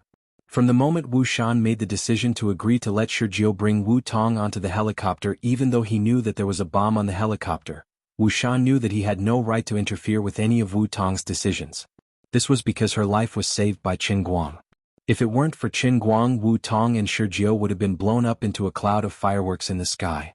He could lie to others, but he couldn't lie to his own heart. On the other side, Jiang Yuanchao had already started introducing Qin Guang to the people one by one. Just as Qin Guang had expected, these people were all big shots from various departments, provinces, or military regions. They were all young people, or more precisely young and vigorous. Even though he knew that his current status as the head of the general administration of Guangdong was not much lower than that of the people present, he still felt awkward. There was really nothing to talk about with these uncles. What made him most uncomfortable was that there was something magical in the world of these adults. That was, when others greeted you with a warm smile on their faces, but in fact, there was deep disdain and jealousy hidden in their eyes. To put it bluntly, Wuxian was probably the only one here who was really familiar with Qin Guang. Jiang Yuanchao probably had a good impression of Qin Guang because he often heard Jiang Yage talk about him. As for the others, it was the first time that they had met Qin Guang in person, so they were completely unfamiliar with him. Where there were people, there would be Jianghu. This so-called Jianghu was the way of the world. To put it bluntly, it was competition. To put it even more bluntly, it was factions. Wu Shan, Jiang Yuanchao, Jin Shiyue's father, and Shuilin's father, Shuizhan, should belong to the same faction. Although the courtyard was bustling with dozens of people walking around in groups of twos and threes, with smiles on everyone's faces and warm greetings, there were actually at least 3 to 4 different forces and factions here. In their seemingly meaningless chatter, there were hidden blades and swords. It was hard to understand if one did not personally experience it. Sometimes, even in this kind of informal and casual social occasion, a wrong word or a wrong attitude could bring far-reaching consequences. Qin Guang was young and did not come from a prominent family. He was inexplicably pushed to his current position. Although he did not take it seriously, and the people here who really knew his identity as the director of the Guangdong General Bureau were only talking about a few core members, just from the fact that Secretary Chu brought him here, it could be seen that in the hearts of the elders, Qin Guang was on the same level as all the young people here. His appearance made the already turbulent social occasion even more turbulent. There would always be people who were jealous and dissatisfied. Qin Guang was too young and his appearance was too sudden. Compared to these people who had climbed to their positions step by step, it was too unreasonable. In the eyes of some people who knew a little inside information but did not know everything, Qin Guang was able to attend this occasion because of the Jin family's care for him. But this care was too much, and even Lin Jingwei was not qualified to do so. As one of the core members here, Jiang Yuanchao also acted too familiar with Qin Guang, which stung many people's hearts. No matter how easygoing their smiles were, how could the jealousy and hatred in the depths of their eyes escape the eyes of Qin Guang, the world-class acting master? Although they were experienced, skilled in deception, and each of them boasted of their excellent acting skills, Qin Guang was the best acting master in history. Hence, he didn't want to stay here, nor did he want to stay here. As an old monster that has lived for 200 years, Qin Guang didn't want to argue with these people. Perhaps the old masters had good intentions, letting him show Jiang Yuanchao and Wu Shan around in this kind of occasion. If he really wanted to enter politics in the future, this was a rare opportunity for him to practice. But he did not like it. You guys treat it like a treasure, but I throw it away like a broken broom, okay? Well, Uncle Jiang, Uncle Wu, I'm a little sleepy. Why don't you guys talk? I'll find a place to rest. After exchanging a few words with the last group of people and being praised for being a talented young man, Qin Guang bade farewell to Jiang Yuanchao and Wu Shan and was ready to leave. Before Jiang Yuanchao and Wu Shan could say anything, a middle-aged man in a suit came over and said with a fake smile, "Little Qin, your body is a little weak. You're so young, but you're already sleepy in the middle of the day. How are you going to take on heavy responsibilities in the future?" Qin Guang turned his head to look at this man. He had just had a brief conversation with this slightly chubby middle-aged man with mixed silver and white hair. Unlike the others, who mostly had disdain and jealousy in their eyes, this guy's eyes were clearly filled with hatred. If he remembered correctly, this man was a director of the Ministry of Finance in the same department as Su Lijing, who had already ascended to heaven. He might even be Su Lijing's student. An enemy, no doubt. Many people were also paying attention to this side. It seemed that everyone wanted to see Qin Guang's reaction, to see how shrewd he was. Being famous at a young age was not scary, but being mature at a young age was really scary. In fact, it wasn't that Qin Guang didn't know how to be shrewd, but for this kind of person who stood up for Su Lijing to disgust him, he really didn't need to say a few words. "I don't have any heavy responsibilities and I can be sleepy whenever I want. You don't have to worry about me." As soon as he said this, many people in the hall looked at him with playful eyes. Sure enough, young people were hot-tempered. Wasn't the subtext of his words, "None of your business"? Not only was the official from the Ministry of Finance not angry, but his eyes lit up. "Why don't I have to worry about you? I'm an elder, so it's natural for me to care about the younger generation." You're the pillar of our country, so you have to take care of yourself. Qin Guang's eyes gradually narrowed. Yes, that's right. According to age, many of the people in this hall are indeed my elders. I admit that I look young, but it doesn't feel right coming from your mouth, does it? Who the hell likes to recognize elders? It's natural for me to call those who are close to me uncle. But who do you think you are? I don't even remember your name, and you have the cheek to call yourself an elder? Sorry, I'm not close to you. Qin Guang's face turned cold as he said indifferently, So sir, please don't lecture me. Suddenly slapped in the face in front of everyone, this young man from the Ministry of Finance was caught off guard. He didn't expect this kid to be so irritable in this kind of situation. Do you even understand what kind of place this is? Who are these people you're talking to? Do you still want to walk this path in the future? Young people are still hot-tempered. If you can't keep your cool, how can you take on heavy responsibilities? Little Qin, your current identity is different from the past, and your position is also very sensitive. You have to be steady, otherwise, I'm afraid you're not suitable for such an important position. At this moment, a middle-aged man in military uniform stood up and interrupted. It seemed like he was one of the core members who knew Qin Guang's position, but he didn't seem to be on the same side as Jiang Yuanchao Wushan. Qin Guang looked at this person and rolled his eyes. Fine, you guys are taking turns to lecture me. Don't put on the airs of an elder in front of me. You just want to provoke me, or vent your dissatisfaction with me. Otherwise, you just want me to lose my temper and leave the impression that I'm incompetent. Then you can go back and criticize me to the elders. You can replace me with someone you think you can rely on to be the director of the General Administration of Light. He was well aware of these people and started to get annoyed. It was true that he didn't want to go into politics from the beginning. It had only been a short time and he was already disgusted. Chao Jingming, it's not up to you and me to decide whether Qin Guang is suitable or not. The elders have their own considerations, and this is the result of their discussion. It's not up to us to make irresponsible remarks. If you have any opinions, you can bring them up directly. Don't be sarcastic here and let people laugh at you for no reason. Jiang Yuanchao put on a straight face and defended Qin Guang. You're tuning in to the Han Li's Wuxia Adventures YouTube channel. We're so grateful for your support, and don't forget to subscribe to join us on this incredible journey through captivating stories. Your generosity through donations truly makes a world of difference, as it's the primary source of revenue that allows me to expand and enhance this channel for you. Thank you from the bottom of my heart for being a part of this adventure.